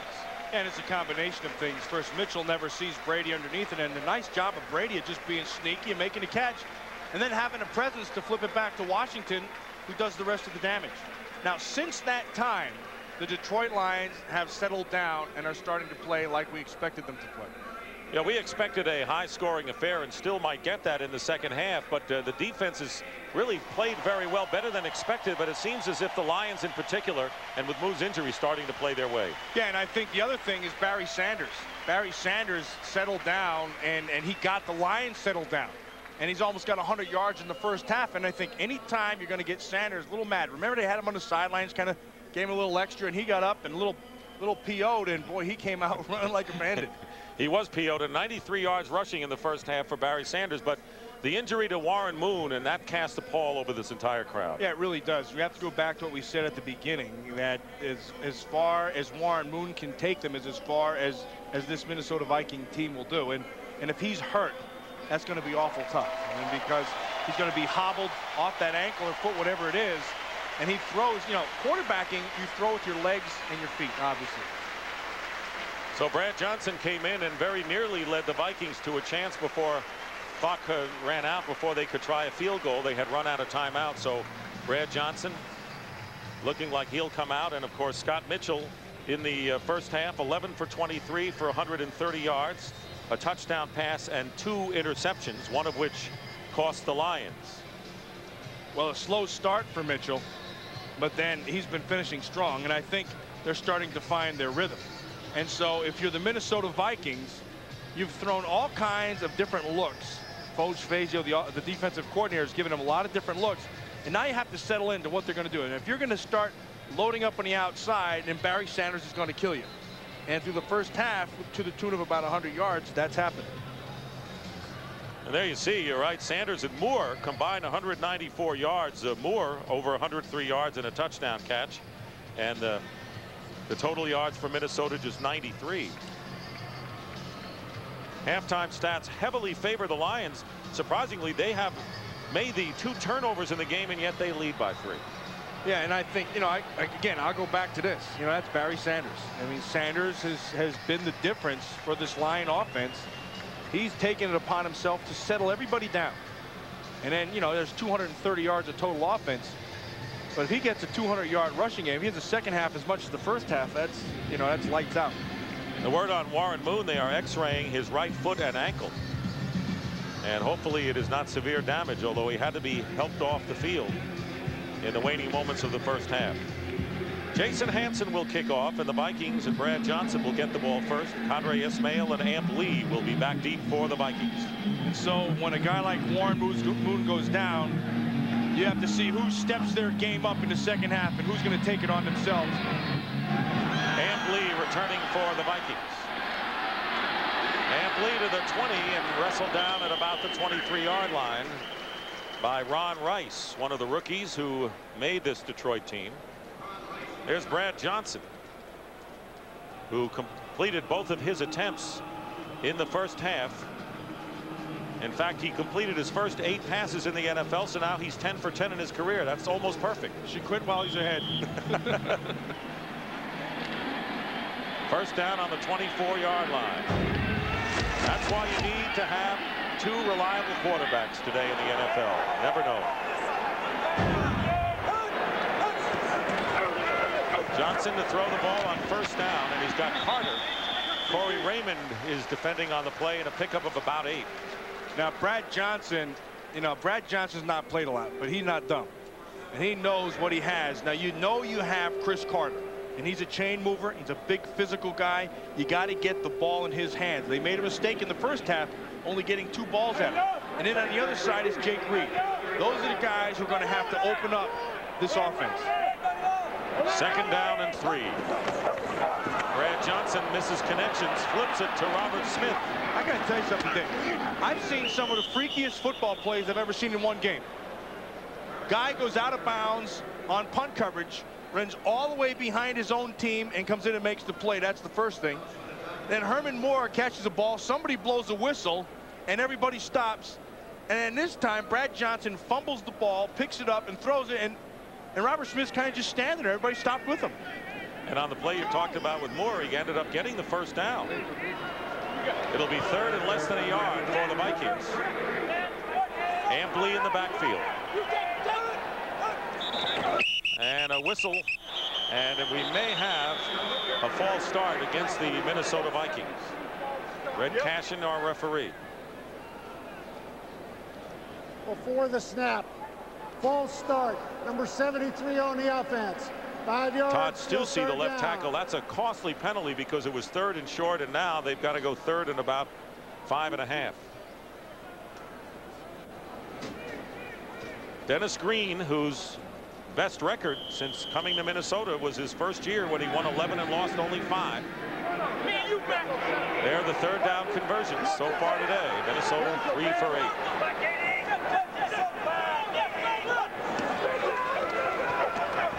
Johnson has an open receiver. Smith, who drops the ball. That's good defense. That is outstanding defense. Jim Eddy anticipated it, and Benny Blades anticipated it well. They're going to try to flood this side right over here. And so what happens defensively, you have to hold off and then wait for it to develop. Blades holding the outside, waiting for the 3rd man, which is Smith. And it can't be played any better. He told us yesterday in the meeting, with all the problems the Lions have, he says, we're going to have to shake the skeleton to play a good defensive game. I'll tell you what, he got those bones moving because they are playing much better than I expected, and probably better than even he expected. Mitch Berger to kick it away, and Glenn Milburn back deep for the Lions. Milburn hemmed in and down.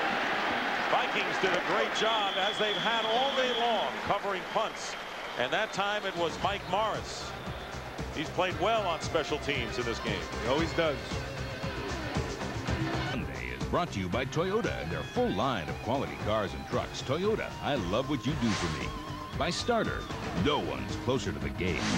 And by the body heat activated Degree antiperspirant and deodorant. Back here in Minneapolis, along with Matt Millen, I'm Dick Stockton. The Lions lead by 3. Hanson's field goal with 2:15 to go in the first half, the difference. And they have the ball for the first time in the second half, starting from their 30.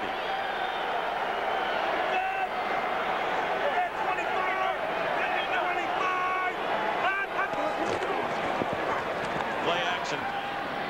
And the pass intended for Perriman is incomplete. Tell you one guy who I really like in the special teams is Chris Walsh, number 81 for the Minnesota Vikings. Now, Malone will push him out of bounds. You have to get back inside. And so he gets back inside and then doesn't quit. Now he's going to take on Stewart, the rookie, push him out of the way, gets rolled up on. Now watch Stewart. Give him the little leg to the throat right there. Give him a little bit. Now Walsh ain't going to stand for it. He jumps right back up. 2nd down and 10. Sanders. Not for a loss, and it was John Randall. Randall got him with his motor. Fernando Smith made the whole play. Fernando Smith, starting at left defensive end, shuts everything down and turns it all back inside. And that's what you got to do. I mean, you have to be able to have contain on a Barry Sanders. Fernando Smith, when you look at him, I mean, from the waist down, it looks like he has about a 15-inch inseam. Vikings defensive line has not played badly despite Barry Sanders knocking on the door of 100 yards. Mitchell steps up, fires, tipped, and incomplete. It was Jeff Brady who tipped the ball, and Orlando Thomas on the short hop, incomplete. Well, and they got some pressure up front, and the reason they did was they had nice coverage down behind. Watch, Alexander comes inside, and Martin Harrison around the corner. And you're going to get that kind of pressure coupled with your coverage behind you. You got yourself a chance defensively. Tell you what, that Jeff Brady, he's active in pass coverage. He's a good feel for his zones back there. He picked one off earlier in the game, which resulted in a Minnesota score and a whistle as Royals gets it off. And we may have a penalty against the Lions. You know what's funny with special teams guys? Before the snap, false start, number 51 on the offense. 5 yards, still 4th down. The funny thing with special teams guys are the guys who always get into the fights and give the pushing and all that stuff. And the reason is simple. See, you have to keep your intensity up the whole time on the sideline. You're only out there maybe once every 10 plays, sometimes 4. And so you get out there and you burst. This big thing of energy just comes flying out of you. And then all of a sudden somebody gives you a push and you jump right back on it. Some have made a great reputation on television by the way they have been animated on the sideline. Royals with the kick. David Palmer calls for the fair catch, and the Vikings will have good field position. It's a very average kick. 33-yard kick. Have elapsed here in the third quarter. The Lions lead by a field goal. And the Detroit Lions, led by Henry Thomas up front, they were 18th in the league against the run. Today they've allowed only 26 yards. You stop the run, you got half the battle won. Huh? Absolutely. That's Jim Eddy's stamp. First down. Mike Wells is in for Henry Thomas, by the way. Vikings on the 43-yard line. Robert Smith slowed up by Porche, who got a couple of more yards, and Mike Wells makes the tackle.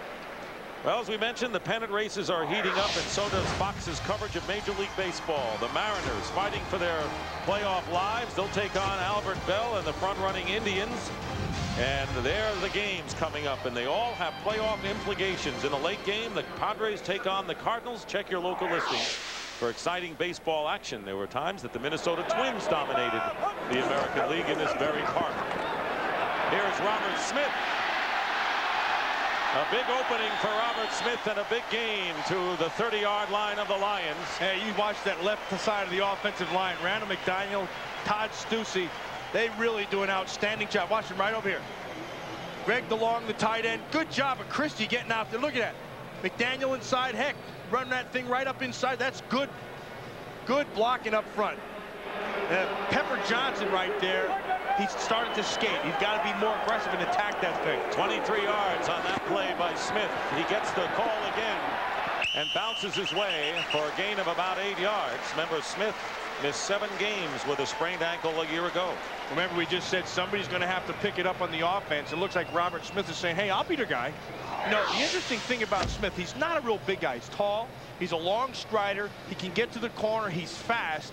A lot of times, he doesn't like to run inside, but he's a good inside rusher.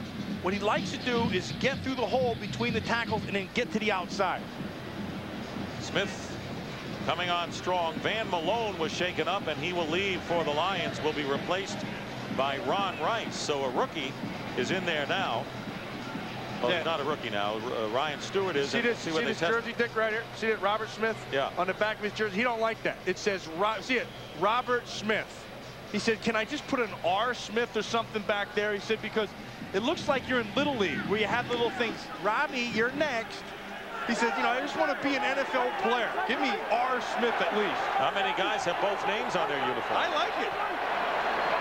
Second down and 3. Chris Carter in motion. And here is Robert Smith. Fights his way close to the first down marker. Corey Raymond wrestles him, and so does Rice. So there is something that people say he doesn't do well. And that's as good a job as it gets. He tried to bounce to the outside. The defense does a nice job with Raymond coming up. And then he lowered his shoulder and tried to power his way for the first down. Still waiting on word on the x-rays on Warren Moon, who was helped off the field in the final moments of the first half. They x-rayed his right foot and ankle, and waiting to see the results of that. Randall McDaniel is up as a blocking back for Charles Evans on 3rd and 1. And here's Evans, and it's close. The Lions feel they stopped him. Tracy Scroggins filling the gap. So as the Vikings often do, McDaniel, the offensive lineman, moves to the backfield and see whether Evans made it. You know, when you're playing defense and you put a big guard in the backfield, now he checks in, he becomes eligible. And so after this play, he has to go out for one play before he can reestablish himself. But as a defender, you look right at 64, and he's going to take you to the football. Randall McDaniel is one of the most powerful linemen in the league. He's not a real big guy as far as linemen go, but he's extremely strong. And you see this right here on the top of his helmet. Oh, you missed it right there. And here comes our guy who just flops that thing down. Now now in the second half, he becomes the real live guy. And they flop it to the other side. Short. By that much. Henry said, Look at Henry Thomas. No, smaller than that, Henry. Hank's looking to the Minnesota sideline. He's going, you got this far, like 2 yards to go. And there's John Tierlink again. See him right there? Watch the hard count. That's what he's doing. 4th and inches. I don't think there's another coach in the league who sweats as much as John Tierlink. And you see why. And he's dressed for it.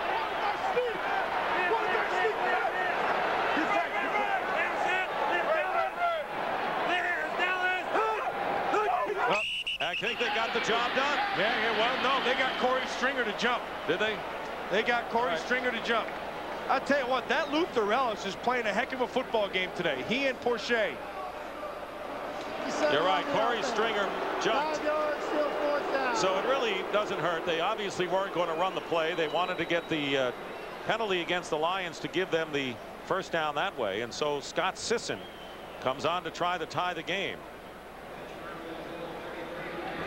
Mitch Berger will hold in the former New England Patriot, who has replaced the very popular Fuad Rebez, who was forced to retire because of injury. This is a 43-yard attempt.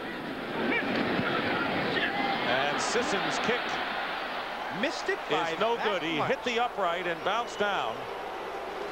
So in his first attempt, post Fuad Rebez, the Lions hold and still lead the Vikings 10-7.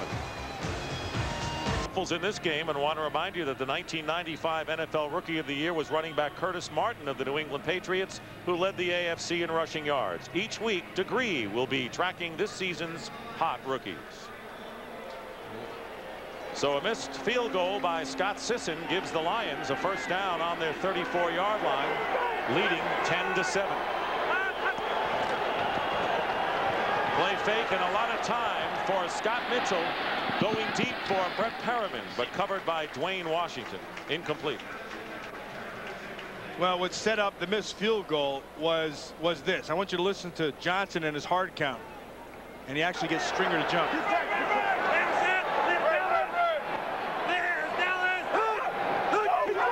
Yeah, Dallas still intimidates people. Did you notice that? Every team in the NFC East. That's right. I think he did. He got Corey Stringer to jump. 2nd and 10. Here's Barry trying to go outside. Dixon Edwards closed it in a hurry, and Alfred Jackson on the tackle. And right now, for a McDonald's game break, let's return to James Brown at our Fox Television Center. JB. Dick, Washington hasn't had much to smile about defensively, but 36-year-old Darrell Green, with one pick to his credit, here forces a fumble as Philadelphia was threatening. Ken Harvey recovers. Washington fortunate to be trailing only by 3. Back to Dick Stockton and Matt Millen. What else is new? Those close games between those two teams. Yeah, it looks like they were hoping for an improved defense, and it hasn't shown up. 3rd down and 11 for the Lions. Scott Mitchell throws it away. Nice catch by David Palmer. See that? He hit that thing beautiful. Palmer's on the sideline, just watched it right in. Textbook. Sloan, the tight end, was the intended receiver. I want you to watch this ball. I want you to watch. He's just getting ready. Watch him. See him right there? Look at this. Boink. Right in the hands. Perfect. Doesn't do any better than that. He's just getting warmed up for the punt return right there. And there he is, David Palmer, an improving receiver and return man from Alabama. Mark Royals, who did not get off a good kick the last time around, only 33 yards. This is a little better. And a lot better. Palmer inside his 20. Gets hit both ways, and a fumble. You gotta love this. Recovered by the Vikings. Timeout. Will be back after the 51-yard kick. Brought to you by Dockers Khakis. So stylishly comfortable, they make Upper Reserve feel like the luxury boxes. Our game summary: Warren Moon went out in the late stages of the first half with an injury. They've x-rayed his foot and ankle. Washington with a touchdown after Brady lateraled on the interception by Jeff Brady. Sanders and Moore, nearly 200 yards total offense already for the Lions. But the Vikings have the ball on their 23-yard line, trailing 10-7. Brad Johnson, the backup quarterback, overthrows Robert Smith. I tell you, when you're watching this game, there's a lot of things going on. One of them has been special teams. I want you to watch Richard Woodley, 24. second-year guy, TCU, going to play special teams. I'll tell you, when you play special teams, you got to be ready to rock and roll because somebody is going to get you. And I don't care who you are, you're going to be had. Harlan Barnett was the guy who rolled it. Second down and 10. Brad Johnson, 3 of 5 for 41 yards in relief of Warren Moon. Up the middle, completes it to Smith. And a first down for the Vikings. Robert Smith was wide open, and the veteran Pepper Johnson on the tackle. A nice job of Brad Johnson avoiding the pressure of Henry Thomas, number 98. Watch him right here. Henry Thomas is the premier lineman they have. He's working on John Girac. He gets manned up. He's got to win that battle. Now he doesn't. Porcher to the outside, but Johnson hangs in there, sees the underneath, just dumps it off to Smith and picks up the first. Johnson's a big guy at 6'5", 223, so he can take a hit. That was a 16-yard gain.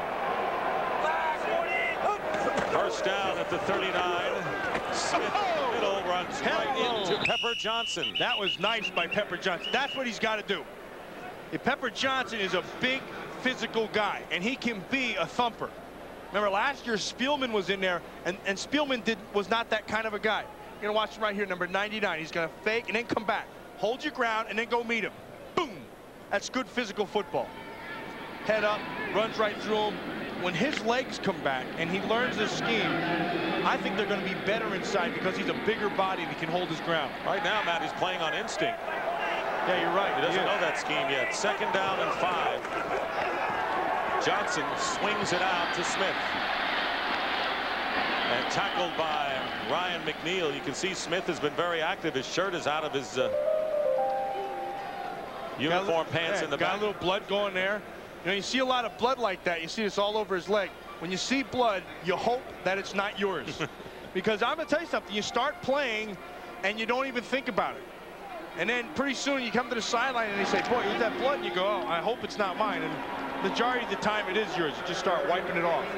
Smith goes out, replaced by Amp Lee. Robert Smith seeing a lot of action and producing for the Vikings here in this third quarter. 3rd and 3, and let's see if there's movement up front against Minnesota.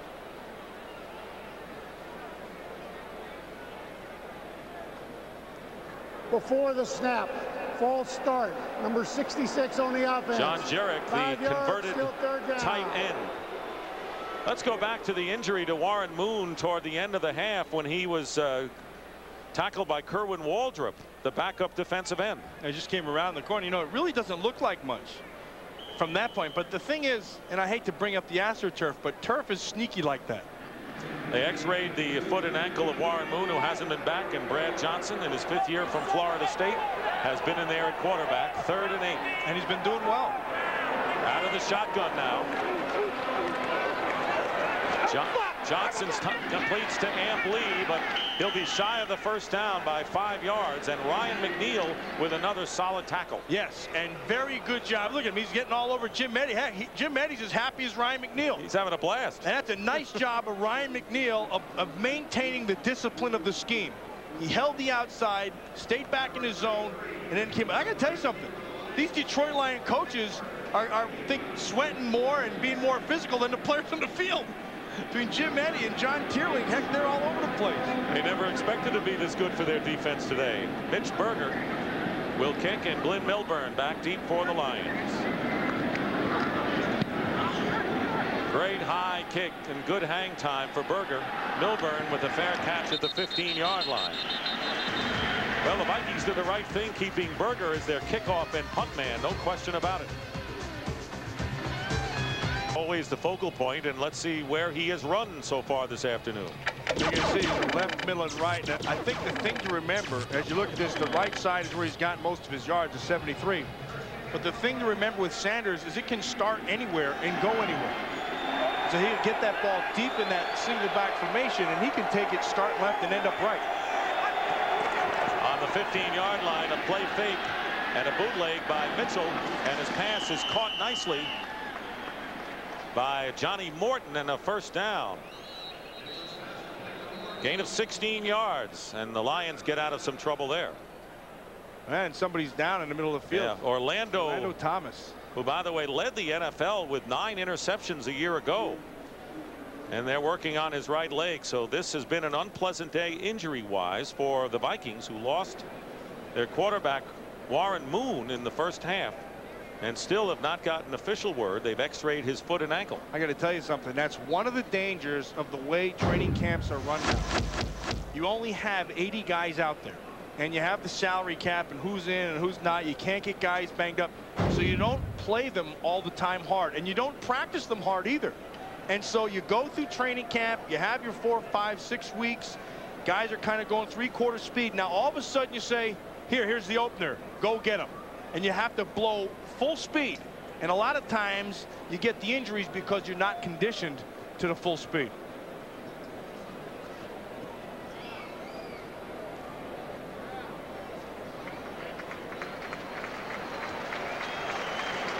You're gonna watch number 43. I want you to watch him right here.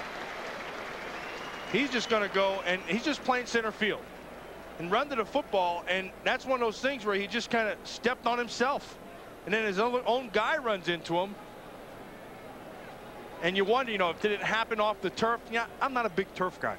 Really? Most of the players you talk to will say the same thing. You know, that comes as a surprise. He had a big rookie year a season ago. He's replaced by Harlan Barnett. First down, and here's Sanders. Sanders with a cut inside picks up about 5, and Dixon Edwards the stop for the Vikings. You know, a year ago when Barry Sanders was running, he would always look for 75 Lomas Brown. Well, that's gonna be tough because he's out in Arizona. Now he'll look for 72 Ray Roberts. Now Ray Roberts is a strong guy. He's a big body guy, and he's also holding like a bandit on that play. But got away with it. But he does. I mean, you know, remember, it's never a penalty until they call it. Former Seattle Seahawk Ray Roberts, and here's a quick cut by Barry Sanders. Oh, he's amazing. First down and more. That is one of the glittering runs today for Barry Sanders, who has gone over the 100-yard mark on his 18th carry. He got 10 on that one. And again, he's going right back to that left side where Ray Roberts is. And Ray Roberts, you see him right there. He's kind of limping right there. Yes. See, Ray Roberts is a big man, and he's got good feet and hands, but he's got the big body. Lomas Brown didn't have that a year ago. And the second thing is, he's not the most aggressive guy. You'd really want to give him some mean pills. He's got some big shoes to fill, but the good news is he has the abilities to be able to do that. Ray Roberts has a chance. You're going to watch him right here. He's going to go after Dixon Edwards. That looks like another one of those things. I'm convinced that when you take a guy and all of a sudden you expect him to play full bore, just turn it up a notch, which most teams try to do now, just stay away from injuries, you end up getting injuries. They're working on the knee, but remember all those high ankle sprains that the Lions had in See that right there? Now, I'm no doctor. I know that comes as a surprise too. Shots. But I had one of those, and it's behind the knee, and it's a small muscle called the popliteal. And I'd be willing to bet that that would be it, because the same thing that happened to Ray Roberts happened to me. But the difference was mine hurt more than his. Well, Ray Roberts, who replaces Lomas Brown. Barry Sanders, who has now passed Otis Anderson as the 9th all-time leading rusher. Again, Sanders can become the first back in NFL history to get 1,000 yards in each of his first 8 years if he can get to the 1,000 mark this season. And the man's got class. And we watch Barry Sanders and you cheer for him. I mean, even if you're an opponent, you got to watch him and love him, the way he handles himself, the way he plays hard, never says 2 words about anything. And you ever want to put a smile on his face, all you have to do is mention his little boy Barry James. Yep. And you know, Matt, with all of the great passing and all the great receivers, it's still Barry's offense. Oh, it always will be. Barry Sanders makes that whole offense go. I mean, on the previous play where he bounces out to the left and gets the first down, they walk their safety Harlan Barnett up to give a 7-man front to try to stop Sanders. Sanders sees it, just runs away. And then the other thing he does is he gives Scott Mitchell's throws that most guys never see. Ray Roberts replaced by Jeff Jones in his 2nd year, an undrafted rookie last year out of Texas A&M. 1st and 10 on the 46 of the Lions. And again, Here's Mitchell. Wide open is Sanders. He's amazing. Barry Sanders, and they want to use him more as a receiver this year, and for the first time today they get a big play out of him. 24 yards. I want you to watch what they do with Sanders. They're going to draw everybody this way. Sanders going this way. Sanders going to come out and just flop in the middle. And they're trying to draw here. Now they're trying to fake this waggle and then bring Sanders out, and it works. I mean, there's nobody out there. And then I want you to watch Herman Moore back here. He sees his guy, and he's going to come back, and he's going to make sure he gets somebody. And that's where that extra 12 pounds comes in. Ron Rivers is in the game, and on an end around, Johnny Morton. What a hit on Johnny Morton as he goes out of bounds, and he was hit by Robert Griffith. That's the third time they have run Johnny Morton on the end around today. Well, you heard Howie Long talk about Johnny Morton in the pregame show. And they're saying this was going to be one of the things they're going to try to exploit and use his abilities. Dixon Edwards now is down. But I got to tell you something. There is some vicious hitting going on out there. And that's the way this game is played. Listen to this. I mean, that is full bore. Dixon Edwards was on the bottom of that hit. Johnny Morton popped right back up. And Griffiths is the guy who lowered the boom. Edwards is up, and that's good news for the Vikings, who have had their injury problems today. Yeah, and one of the other guys, when you watch this thing, is I want you to watch Johnny Morton. I mean, this is the violence of the game, and it's inherent. It's part of the game. Watch the head. Wow, that is just vicious. Ray Roberts is back in there and left tackle for the Lions on 2nd and 2, and Ben Hanks replaces Dixon Edwards. Here's Herman Moore, and he'll have the first down. Alfred Jackson wrestling him, but it's very hard to bring down Herman Moore after he makes the catch. Well, it's hard to have to stop him. And there's another injured guy, Darryl Talley, who didn't play today, ending his consecutive 221. Games. Yeah. But I got to tell you, the funny thing when I'm talking to Herman Moore, talking about being bigger and stronger and running those slant patterns and stuff, and he says, yeah, you know, Tom Moore, our offensive coordinator, he loves those slants. He said, but you know, we complained about it. So he said, all right, Tom Moore says, we're taking out the slant pattern, like slant pattern B. Our new route is pattern C, which is a slant pattern. He loves that pattern. He won't go away from it if it works. 1st and 10 from the 13. And going for Brett Perriman, incomplete. The injury report finally got some results on Warren Moon, and the x-rays on his foot and ankle are negative. Questionable as to whether he'll be back, unlikely. And the story on Orlando Thomas was that he suffered cramps. And Thomas is in there now in the secondary for the Vikings. It'll be 2nd down and 10. Lions lead 10-7.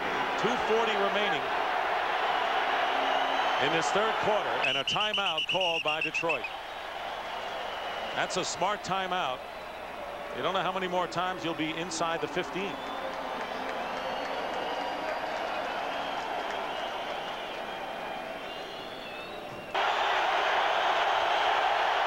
Johnny Morton in motion, and a play fake, trying to get away from Alexander, and the pass to Perriman is incomplete. And right there to help the official was Dwayne Washington. That'll bring up 3rd and 10. That's Dwayne Washington has been playing some good pass defense. And that was a concern. Remember, last year he hurt his shoulder, and he had it operated on in the offseason, and now he's back. And I can tell you, he's playing very, very well. And this is the 3rd straight time that they're looking at this waggle action. This time, Harlan Barnett just runs with Sloan. And the nice, I tell you, Brady is a guy who has a great feel for that pass game. That's Mitchell's reaction. Dwayne Clemens and Martin Harrison at defensive end on 3rd and 10. Slant, Herman Moore. And Moore will have a first down inside the 5. Thomas on the hit to Moore, but the Lions will have a new set of downs inside the 5-yard of the line. Herman Moore is fired up. Now, he's a safety back here. That's the first guy who can get to him once he gets inside the corner. Nice job of Mitchell. Looks to the left, comes right back inside. The safety comes over the top, which opens everything up in there. Moore drives the corner up the field and then comes back inside. Now Sanders is out of the game on a goal line situation. Kerwin Waldrop, the defensive end, is the up back. And here is Lynch. Fumbles. Fernando Smith has it. And the Vikings have it. A critical turnover by the Detroit Lions. And I got to ask you about Barry Sanders being taken out in a goal line situation like Wayne Fonts does. Well, I tell you, this is a point that drives John Madden nuts. We have this conversation all the time. He says you bring some guy named Lynch in and you put him in the backfield, you have maybe the greatest runner of all time. Why would you do it? Waldrop gets drilled. Brady makes a beautiful play, and then Lynch just drops the ball. Fernando Smith, who had been blocked, the ball flops right into his hands, and that's a big defensive play. Credit Jeff Brady. I want you to watch. Brady makes a collision here. There's the key. Now that allows the other backer to come over the top. And Dixon Edwards, I want you to watch 50. 50 will hit it. Edwards, because of this collision here, Edwards comes over. Heck, Lynch dropped it and made the play. And that was the first time Lynch had been in the game. 1st and 10 from the 5-yard line. Brad Johnson's pass to Jake Reed. Wrestled down by Corey Raymond. So they brought in a guy who had to be ice cold into the game in a goal line situation. And you got to credit Brady for the play, but it didn't get done for the Lions offensively. Yeah, and then when you ask the Detroit Lions why you take the greatest back out, you know, one of the greatest runners ever, why do you take him out there? They say, well, we don't want to get him hurt. And personally, I think that's baloney, because he risks getting hurt every time he's on the field. Wayne Fonts says, I see Emmitt Smith holding things when he gets up, but usually it's after he's in the end zone. Robert Smith brings it out, and a first down for the Vikings. They have been resurrected perhaps by the turnover and getting the ball back when it appeared as if the Lions might be going in for another score. Yeah, and also Robert Smith. I think Robert Smith has said, hey, boys, let's go. Follow me. Nobody's going to lead. I'll lead you. They hand him the ball. He's catching the ball. He's been making some plays in the second half. 60 yards on 14 carries for Robert Smith.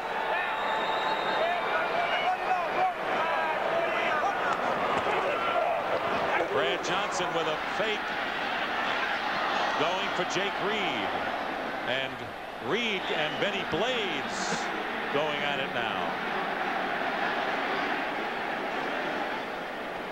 And those guys have competed against each other for a long time. And, you know, when I watch Jake Reed, he reminds me body-wise a lot of Herman Moore. Big, strong guy. He can flat-out run. His best years are coming up, and this could be the year that he has his breakout year, like Johnny Morton, same thing. Here's a guy who catches a lot of balls. He's fast. He'll catch the inside ball. I like what I see in Jake Reed. 2nd down and 10. Draw play to Smith. And Smith carries it out close to the 25-yard line. And this is a game in which the Lions have turned it over 3 times. The Vikings have not turned it over, and yet Minnesota finds themselves on the short end of a 10-7 game. I'll tell you, Dick, the guy who I'd hate to be on that defensive line is Henry Thomas, because he's getting double teamed every play. That time they gave him a nice 7-yard ride. And that is the end of the 3rd quarter with the score. The Lions 10 and the Vikings 7. Fox NFL Sunday will continue after these messages from your local Fox station. Talking to Jim Eddy yesterday, you had thought the Lions would have very little chance defensively the way he was setting it up. Well, the one thing he was talking about was he's going to have to go with all these different packages, and that's what he's done. And I think the effective thing of those packages is seen right here. 181 yards through 3 quarters. That's as good as you can hope for. 3 sacks. 3rd down and 5 as we start the 4th quarter. Brad Johnson's pass is caught for the first down. That's Qadry Ismail with his first catch. Brad Johnson in relief of Warren Moon, who x-rays on his ankle and foot were negative. Moon was 5 of 14 for 57 yards. I'm going to tell you something. I think Brian Miller, the offensive coordinator for Minnesota, is calling a different game than he called earlier with Warren Moon. You don't see as many plays down the field. He's trying to come back. He's trying to move the chains. It's been effective. Pitch to Robert Smith. Flag down. And Smith picks up about 3. Antonio London and Ryan McNeil. Well, there's a nice battle going on inside, and there's a flag right in front of it. Henry Thomas working on Randall McDaniel, and I think they caught Randall. Henry Thomas is the look at this right here, number 98. He is the backbone to this defense. Holding number 64. He's going to try to split offense, this 10 double yards, team. still first McDaniel's down. such a good athlete. He tries to rub off, but he just latched those hands on him. Randall McDaniel's real powerful in his hands. He gets his hands on you and your history. So he just took Hank Thomas and just kind of swung him to the ground. You know him well, which is why you call him Hank. Those of us who don't say Henry, in 8 years with the Vikings. Well, you know what happened when he signed his big contract 2 years ago? He went from Henry to Big Bank Hank. He sure did. First down. Brad Johnson tipped, incomplete. Antonio London got his hand on it. That's good defense. I'll tell you another thing that I've seen today is there's a lot of good linebacker play in the underneath zones. Jeff Brady's made some plays. This time, Antonio London, nice redirection, gets the hands up because Jordan was open. You never know in this game, Matt. The linebackers were the shaky areas. Right. On both teams coming into this game with all of the great offensive glittering stars. It has been a defensive battle, 10-7 to score, and the linebackers have played well. They have played very, very well. 2nd and 20. Ismail split wide left. Up the middle and going for Should have been Carter.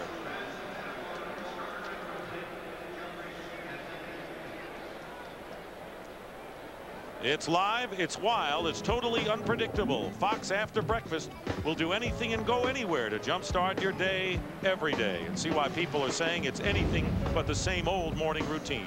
Fox After Breakfast, weekdays.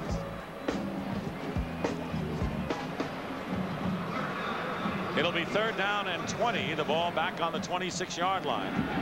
Now here defensively, you play your zones, you get depth, make them throw underneath and make the tackle. The numbers on Brad Johnson. Pressure, and down he goes. And Henry Thomas with the sack. And that is the 4th sack of the game. And right now for McDonald's game break, let's return to James Brown at our Fox Television Center. Dick, Jim Harbaugh back in the game. Take a look. Quick strike here. Play action.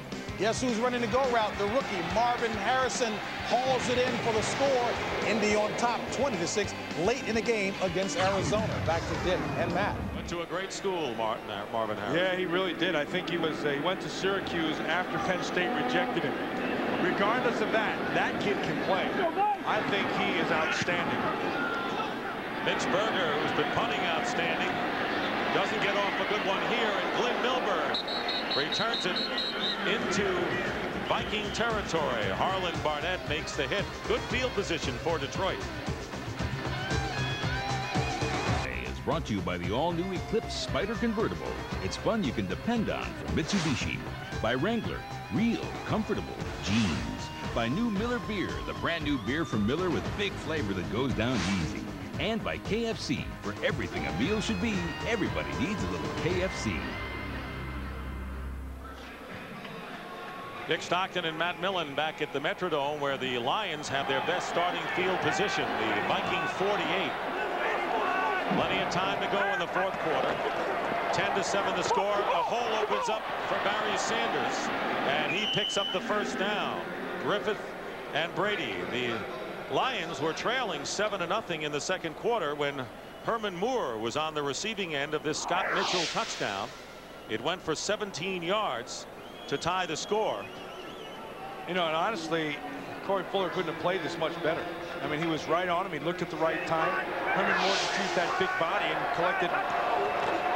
Big game for Herman Moore. Sanders picks up about 4 or 5 yards. Brady makes the tackle. The difference is Jason Hansen's 24-yard field goal, and the Lions were going in perhaps for another score when they fumbled their last possession, and now again they're driving in Minnesota territory. And Sanders is 123 yards. You know, the rest of the NFC Central is looking, saying, what is this Detroit Lion team going to be like? And I think, you know, as long as there's Sanders, you know they're going to be effective moving the ball.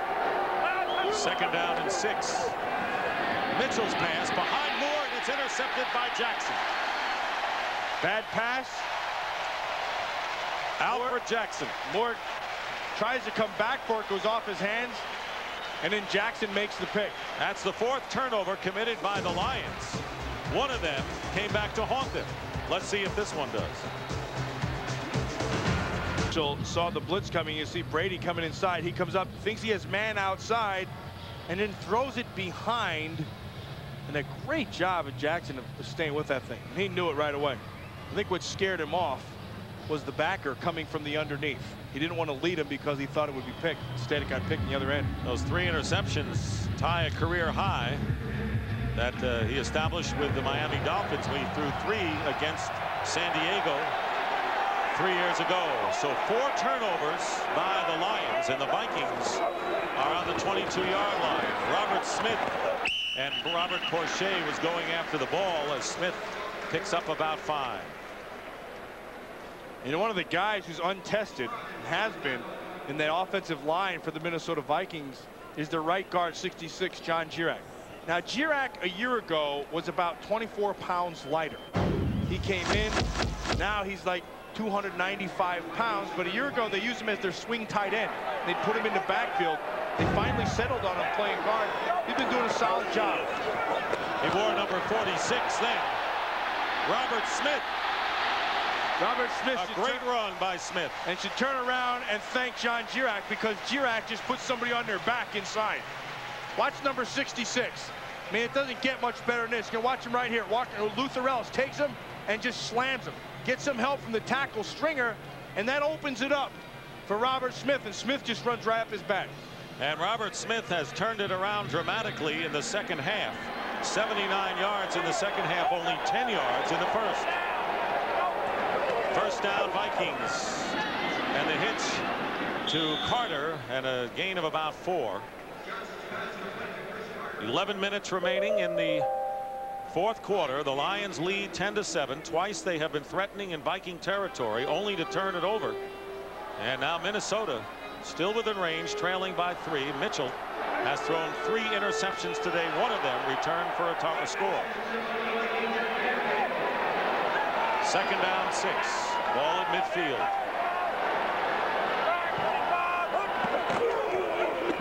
Smith cutting outside. First down. Robert Smith putting on a show for the Vikings. It's not only the Barry Sanders show running today. It's amazing how you start throwing the ball so well once you start running the football. And this time, Corey Stringer right here, 77. And then I want you to watch Chris Carter. Everybody talks about Carter catching the ball. Nice job by Andrew Jordan. But watch down the field right there. Look at that. Still fighting and allowing the block. Look at that. Nice job by Chris Carter staying with it. That's good football. Smith goes out. He has gained 89 yards, and he's replaced by Amp Lee. And we have an injury. One of the, it looks like, was that Malone in the secondary for the Lions? Van Malone, who was shaken up earlier, is injured here. Robert Smith is running. I think that's a 100-yard game now he's gotten on his 18th carry. That's big. And that's the 4th time in his career. He must like running against the Lions. 3 of them have come against Detroit. And the Lions have had effective rushers today. Robert Smith, who said hurt 7 games last year, and Barry Sanders, who's an automatic. Sanders 123 yards and 100 yards even for Robert Smith. 1st and 10 on the 39 of the Lions. Brad Johnson dumps it over the middle, and Smith unable to hold on to it, but he got pressure. Kerwin Waldrop is right there again. Number 93, going to watch him up top. And then inside, Luther Ellis, 94. And Hank Thomas and Luther Ellis will work the double team. Waldrop does an excellent job of making Todd Stussy have to redirect. He works up the field and then comes back underneath. See, he's wearing number 93, and there's a reason for that. He has an interesting nickname as well. 2nd and 10. The blitz picked up, and Smith bounces off the defender and is finally brought down by Antonio London. A gain of 3. Could have been more. That's a nice job, Antonio London. Boy, They should be thankful he can run because Smith was about to hit the other gear. So Waldrop wears 93. Waldrop wears 93 for a reason. The reason is John Tierling, the defensive line coach, who brought along John Randall. He saw Waldrop. He was so impressed with him, reminded him so much of John Randall that he said, we're going to put a 93 on you. And so there he is. And then he follows Henry Thomas around. And then they give him 93, and Henry Thomas, he gets followed around just like John Randall did when Randall showed up. Timeout number 2. Like a puppy dog. For Detroit. That's a young pup. Old canine right there, 93. Timeout, Detroit. Lions call another timeout. They're left with one timeout left for the Lions with 9:17 remaining in the fourth quarter. It'll be 3rd down and 7 for the Vikings on the Detroit 36. That would look good outside in the old Metropolitan Stadium, wouldn't it? That was a fake beard. I hate those pretenders. Amp lead. Threat out of the backfield. Brad Johnson's pass is caught for the first down. That was Qadry Ismail. Big first down for the Vikings, who trail by 3, a 10-yard gain. You can't ask anything more than what you're getting out of Brad Johnson. You're a backup quarterback. You have to come in. Warren Moon's down. Things aren't going well. You hand the ball off, let Robert Smith do his thing, and then in a 3rd down, when you have to have the big throw, you come through. In his 5th year from Florida State, had never thrown an incompletion coming into this game. And here's Robert Smith fighting his way to about the 21-yard line, and it was Michael Brooks who made the tackle. But with under 9 minutes to go in the fourth quarter, the Vikings moving closer and getting close to field goal range and starting to take over that line of scrimmage in the run game. And that's what they wanted to do and thought they had to do to win this football game. That side man does that for me. Chris Walsh, who has played so well on special teams, is going in the game at wide receiver in the slot to the right. 2nd down and 4. 4 wideouts for Johnson, and he goes to Chris Carter. Carter driving for first down yardage, knocked out of bounds by Benny Blades, maybe just short by a half a yard. And that's good defense. Chris Carter's getting up and he's mad. He's yelling because he was pushed. But Blades was running right with him, had his hands on him, and gave him the shot, the push and shove while he was going right on the edge. Watch him right there. Maybe carried a little bit too far. And we have a stoppage in play. And Henry Thomas may be shaken up. Lions have 1 timeout remaining. And Thomas is being helped off the field. Yes. This has been a grueling defensive game. Henry Thomas, who spent 8 years with the Vikings and really is the heart and soul of the Lion defense, you'd have to say now. Oh, he really is. He's been the heart and soul wherever he's been. He's a smart, extremely smart player. He anchors the middle. He'll always draw the double team. You remember, when you have a guy who will draw the double team, that kind of defines everything for everybody else. Right now, you look at this drive, the 9 plays and the time really been important. Remember, only a 3-point game. Robert Smith has come on, and then Brad Johnson really settled down and is controlling a very nice game right here. Big play, 3rd and 1. And a quarterback sneak by the 6'5" Brad Johnson gets them the first down of the 15. That's a big first down for the Vikings, because if the Lions had held, they might have forced them into a field goal attempt to tie it. And now the Vikings are dictating terms with a first down on the Lion 15. Yeah, and their offensive line, again, you go back to the O-line. They're really starting to take control. Randall McDaniel inside, Girac inside, big Todd Stussy on the left side, Christie in the middle, and Corey Stringer, the right tackle. They've been pushing that defensive front in the second half. They've been pushing them on their side of the ball. DeLong, the second tight end in motion. Here is Smith. Gets by Malone and pushed out of bounds by Ryan McNeil, but the Vikings getting close. Their only touchdown came on the defensive end, an interception and a lateral run in by Dwayne Washington. They come with a blitz on the inside, and it's picked up very nicely. So he's going to come here and here, and then I want you to watch what Smith does. He's going to go to the outside and then stutter just a little bit right there. You see, and then that slows everybody down, and they have to redirect. 2nd down and 3 with 7 minutes remaining in the 4th quarter. Ball is at the 8. Pitch to Robert Smith. Not that time, and he is knocked back by Tracy Scroggins, and it'll be 3rd down. Loss of 2 on the play, so it'll be 3rd and 5. And another big play coming up in the shadow of the Lions goal line. You know, if he wouldn't be on artificial turf right now, that'd be a good shot. It'd be a lot of grass stains and stuff on him. He'd have the blood all over the place. And you can see the difference in the 1st and 2nd half. 165 yards, only 91 in the 1st half. 3rd down and 5.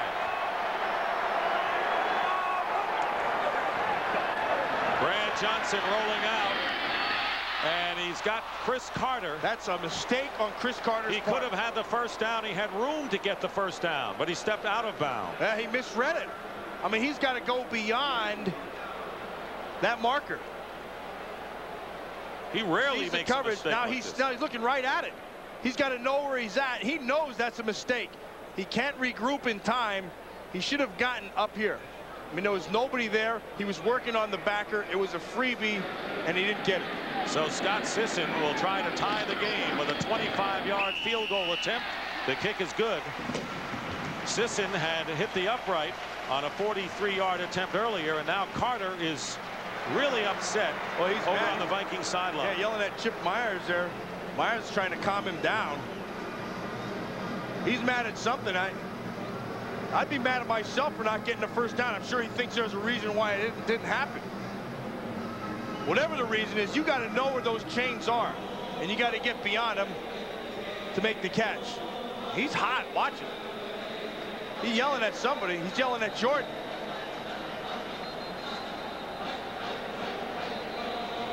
They're going back and forth again.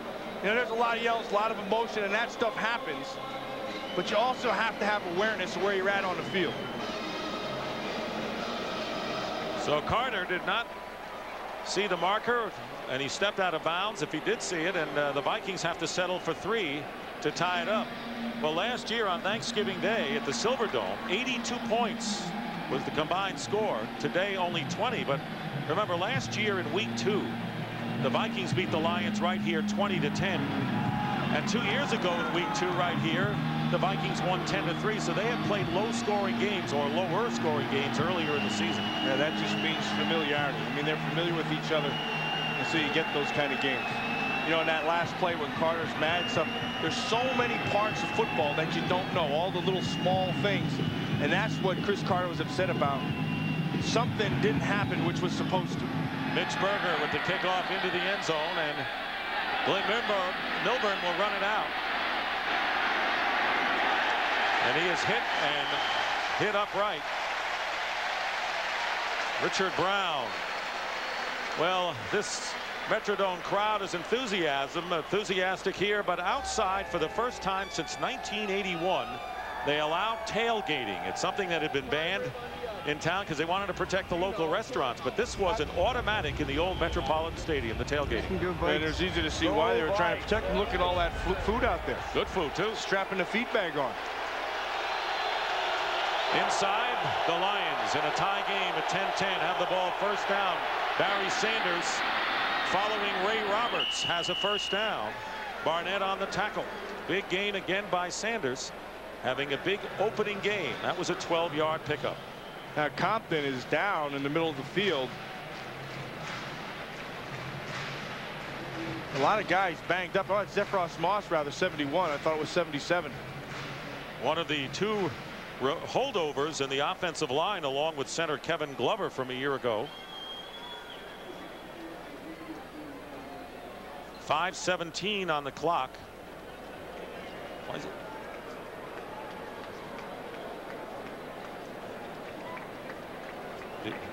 .509 on the Fox box. different time zone. Let's take a look again at the changes in the Detroit Lions offensive line. Lomas Brown gone, Doug Weidel no longer here, and David Lutz were here last year. Right. And the guys that they kept, the Glover and Moss. Now Moss is down, but Roberts has come in and played well. Conover and Compton manning the guard spots. They've been in and out as backups, and now they're called on. Actually, they've played pretty well. I want you to watch 71 Zephros Moss. Watch his left foot.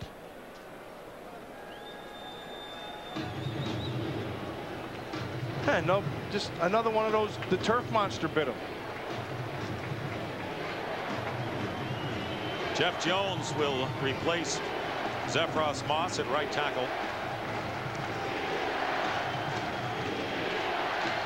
Barry Sanders, who's gained 135 yards, adding to his already impressive list.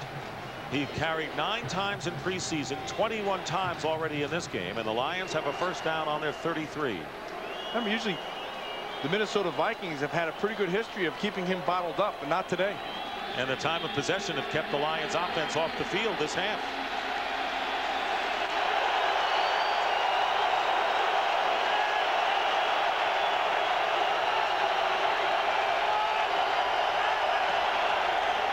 Draw play to Sanders, stutter step, and he's off again. Oh, he's amazing. Just amazing. The stutter step may have done it, and Barry Sanders, who picked up 12, now nearly doubles it, more than doubles it, with a 25-yard gain on that play. He's incredible. I mean, Sanders is one of those guys that, again, watch the blocking up front. You don't have to overpower guys. Just stay on people. Look, just stay on right there. Stay on right here. A nice job of keeping your rear end in a hole by the O-line. And then Sanders just does the rest. And then this is what I like about Perriman. Remember I told you it's the things he doesn't do that he does away from the ball. That's the key right there. Things like blocking.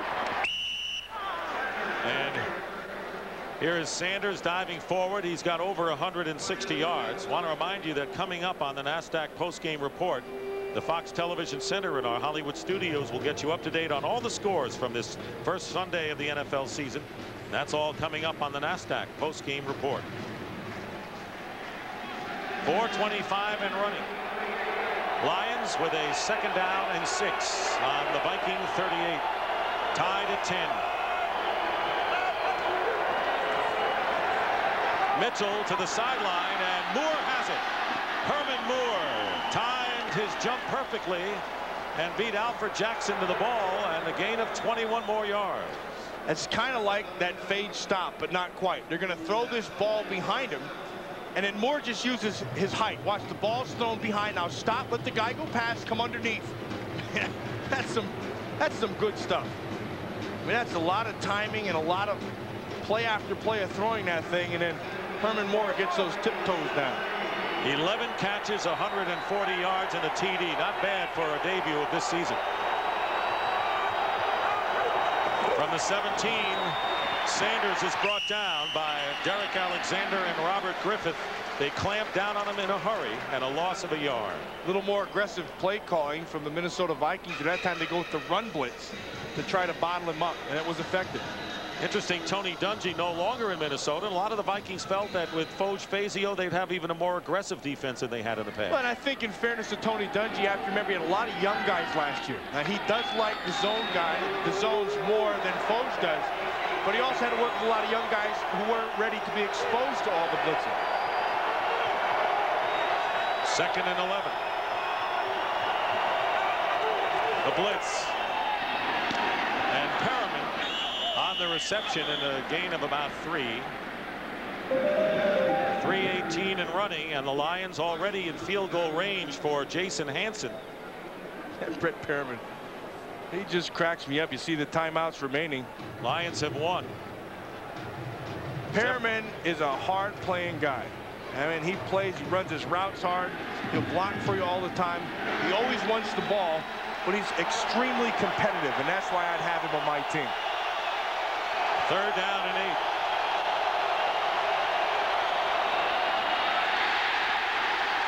And Mitchell wisely took the sack instead of risking an interception. John Randall, and that that is the second sack of the day by the Vikings. Well, that one should be a sack by Washington, the corner, because he was looking for Perriman the whole way, and Washington had the coverage the whole time. And because he couldn't get off of it in time, Randall came underneath and made the play.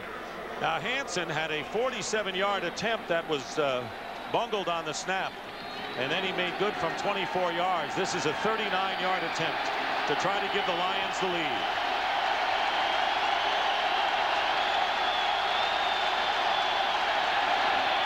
And Hansen's kick is good, and the Lions regain the lead with 2:19 on the clock. 39-yarder by Jason Hansen. And the score now, the Lions 13 and the Vikings 10.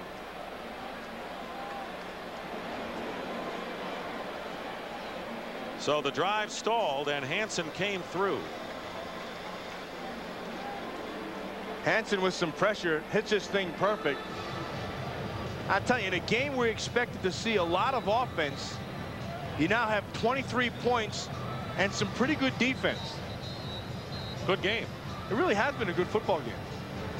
The Lions defense playing a lot better than advertised, and the Vikings playing solid defensively as well. Yeah, I want you to watch Washington, number 20, working on Perriman. Now they're going to go with the blitz inside, and then Mitchell looked right away to that coverage. Washington was right there, and I want you to come up. See, look, boom, he looks right over to the left. See, he wants it right now, but it doesn't happen, and then that allows Randall to get the sack. Well, we talked about how the Lions defense has done the job. They're going to have to do it here if they want to avoid overtime or lose in regulation. Hansen will kick off, and that falls on Mr. Eddie's responsibility. Ismail and Lee back deep for the Vikings.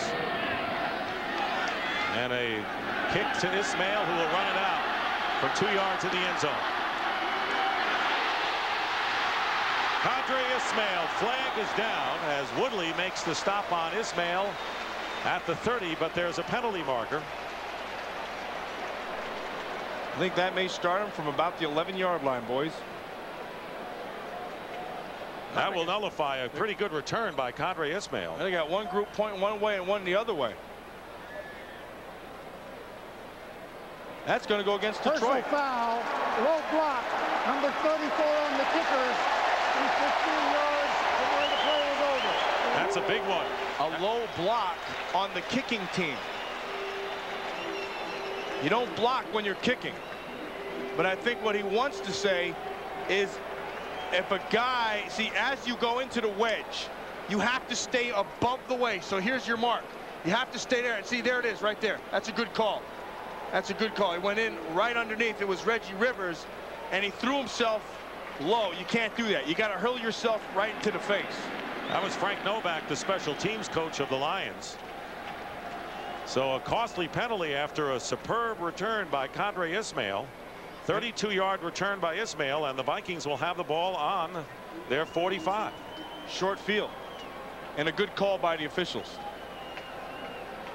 The Vikings have all 3 of their timeouts remaining, and you see 2:07 showing on the clock. And a great story could be unfolding for the Vikings, who have had Brad Johnson at the helm. First down, Johnson completes to Chris Carter.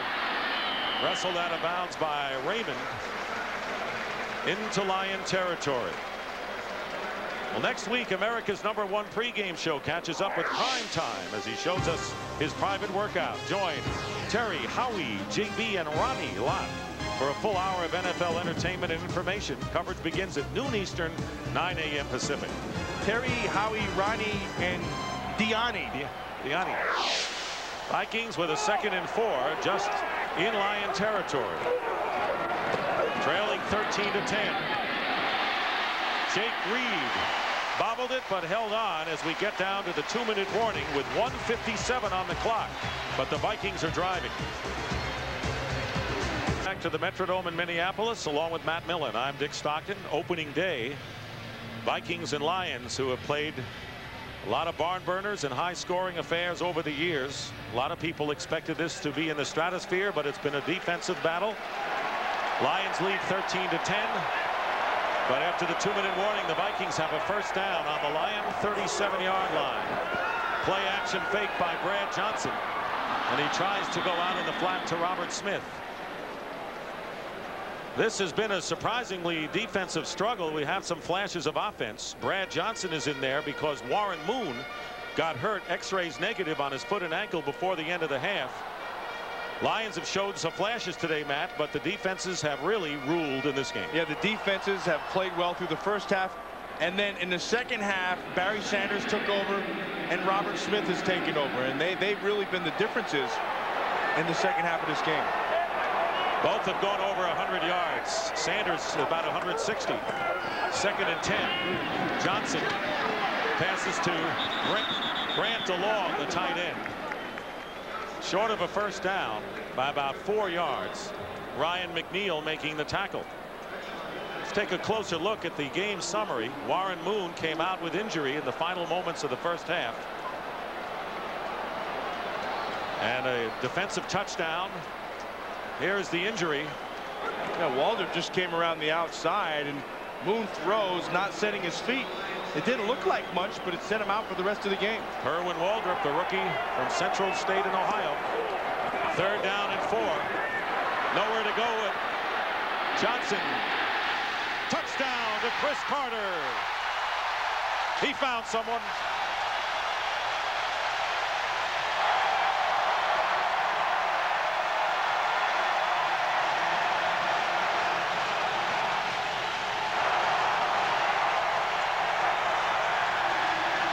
Credit Brad Johnson with making that touchdown. Carter ends up going on top of the defenders, but Johnson bought the time and then saw him down the field. Credit Brad Johnson for bringing the Vikings back to what could be a dramatic victory with their #1 quarterback knocked out of action. And Carter wide open in the end zone, 31 yards for the score. Scott Sisson adds the extra point, and with 1:06 remaining in the 4th quarter, this crowd on its feet. The Vikings lead 17-13. Nice job. I want to show you something. I want you to watch right up top. Todd Stussy stays with it the whole way. Stays with it. Johnson goes out. Now comes back. Finds the time. Buys it with his feet. Now I want you to watch Carter. Gets in trouble. Just turns it right up the field. Runs right past Van Malone. And then it's 6. Because Johnson was able to buy that time, stepping out of the pocket and floating. He's a happy guy.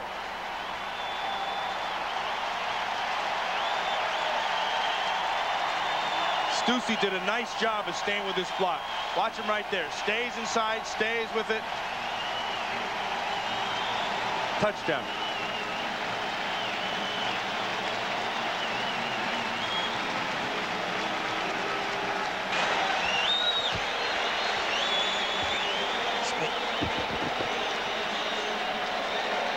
Well, Chris Carter knows, you know, when he got on top of the defender, just keep on going up. If there's any time, it was going to be 6.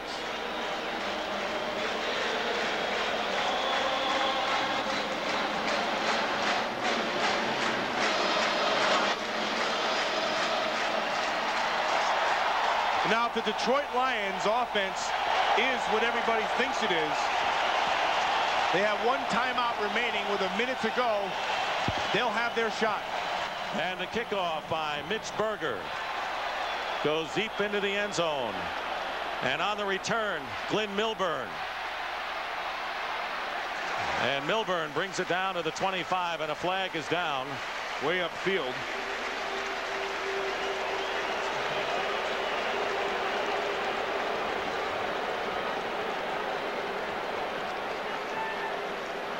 They're going to kick that one and return it again. You know, you never know in this league. You can talk all you want about how Moon looks and how the offenses look. The defenses play well. If someone were to say that Warren Moon gets knocked out and his backup comes in and leads him to victory and this game isn't over yet, people would say not likely.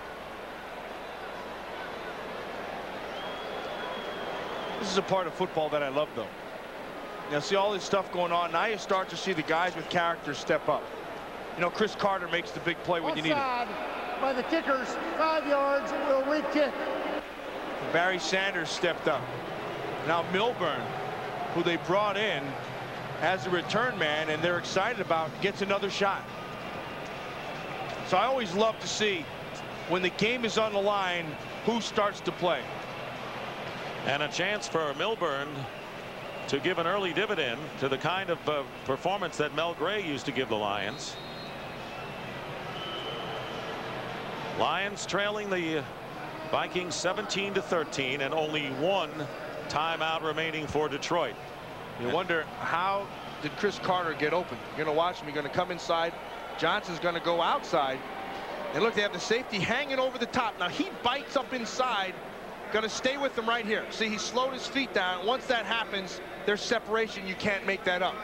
They went man the whole way, but Malone came up and waited. And when he waited, the transition beat him. Because Carter ran right by him, and you can't make that up. Watch, Chris Carter going to come down in motion. And then he sees the coverage himself, passes it off. Now here, right there. See, Malone was waiting. You can't do that. You have to anticipate where he's going, and it's too late. And the one thing that the Lions do not have by any one stretch of the imagination is speed in that secondary. But Carter, who missed finding the sticks in an earlier possession that cost the Vikings a possible touchdown, they had to settle for a field goal, more than made up for it. I got to tell you something, and I don't know, obviously you don't know the ins and outs what the coverage is, but I think it's a mistake to let a guy like Chris Carter run through. You got to whack it. You got to get some hands on him. You can't let him run clean.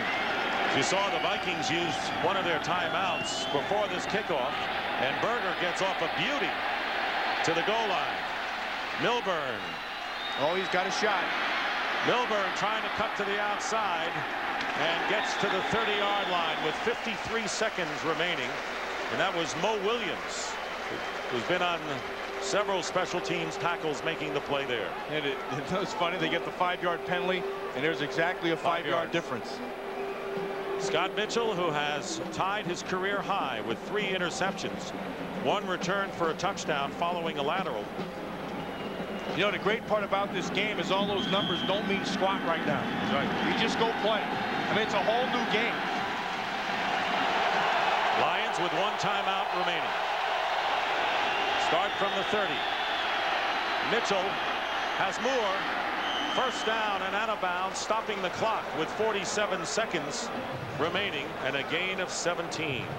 Now remember, because of the 4-point game, they have to score the touchdown. The field goal does them no good. Nice protection.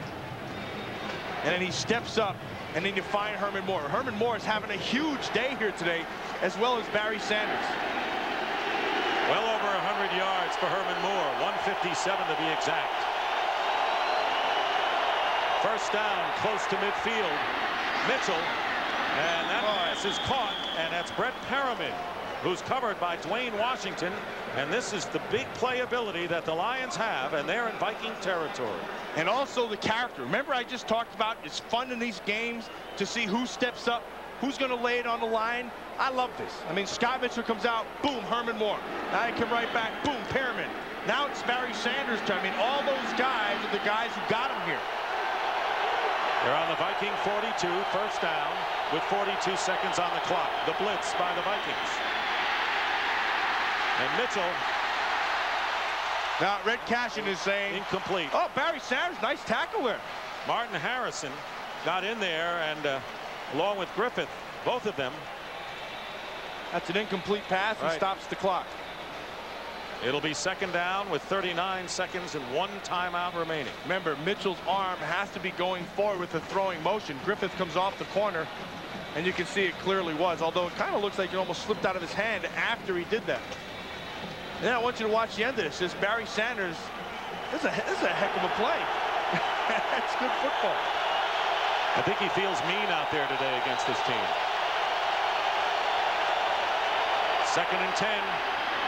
The pass is caught by David Sloan, who laterals, but the whistle blows. David Sloan, the big target, makes the catch. Another first down with 27 seconds. That was a pickup of 18 yards. And they stopped the clock.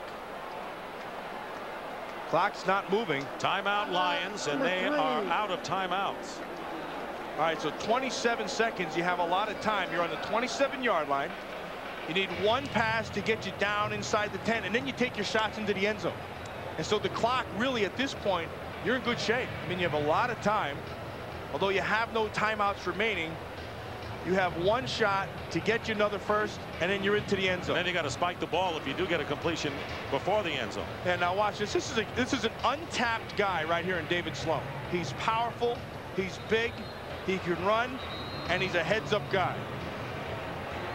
Now they had already whistled that thing dead at the point, and so it really didn't make much of a difference. But hey, I love this. This is good. This is good stuff. Hey, it's coming down to the wire. First down on the 24 of the Vikings. Lions need a touchdown. A field goal won't do. Brady is the player again. Second interception of the game seals the victory for the Vikings. Scott Mitchell is hot. Frustrated. Flags thrown. And we're not done yet with this. We may not be done with the fighting, but Jeff Brady put an end to this game. Second interception. Second big play. 4 interceptions thrown by Scott Mitchell. And the Vikings had 5 turnovers. They caused 5 turnovers today against Mitchell and the Lions. Watch Brady. He just watches the whole way. I tell you, Brady has a really nice feel for that zone. He just stays underneath. And then look, this guy, he's just frustrated. Martin Harrison trying to block him. Now he stays with it. John Randall gives him a little push.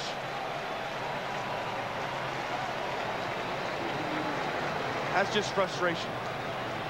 It is not a good start for Mitchell, who threw 4 interceptions against the Eagles in the last game he played and was removed by Wayne Fonts in the playoffs last year. Hey, and you're going to have those days, but on the other hand, you got to look at Jeff Brady. I mean, Jeff Brady comes up big again. In the first half, he contributes to a touchdown, lateraling it back, and then he ends the game again just with a great feel. But the guy who won the game was Brad Johnson. When Warren Moon went down, you could feel the air going out of the Viking balloon. Brad Johnson led them to victory in the second half. Disappointing day for Scott Mitchell. And Brad Johnson found Chris Carter with the winning touchdown with a minute to go. We'll be back with more. The Vikings win the opener 17-13. The doubleheader action. Matt and I will be in Washington where the Redskins take on the Bears. Game 2. Most of you will see the Giants and the Cowboys. All begins with the pregame show at noon Central, noon Eastern, 11 a.m. Central. The winning touchdown pass from Brad Johnson to Chris Carter. 31 yards with 1:06 remaining to give the Vikings the lead. But the Lions threaten one last time. And Brad Johnson, tremendous second half in relief of the injured Warren Moon. And then the clincher, Jeff Brady with his second interception of the game as the Lions committed 5 turnovers. So for Matt Millen, this is Dick Stockton saying so long from the Metrodome with a final score. The Vikings 7.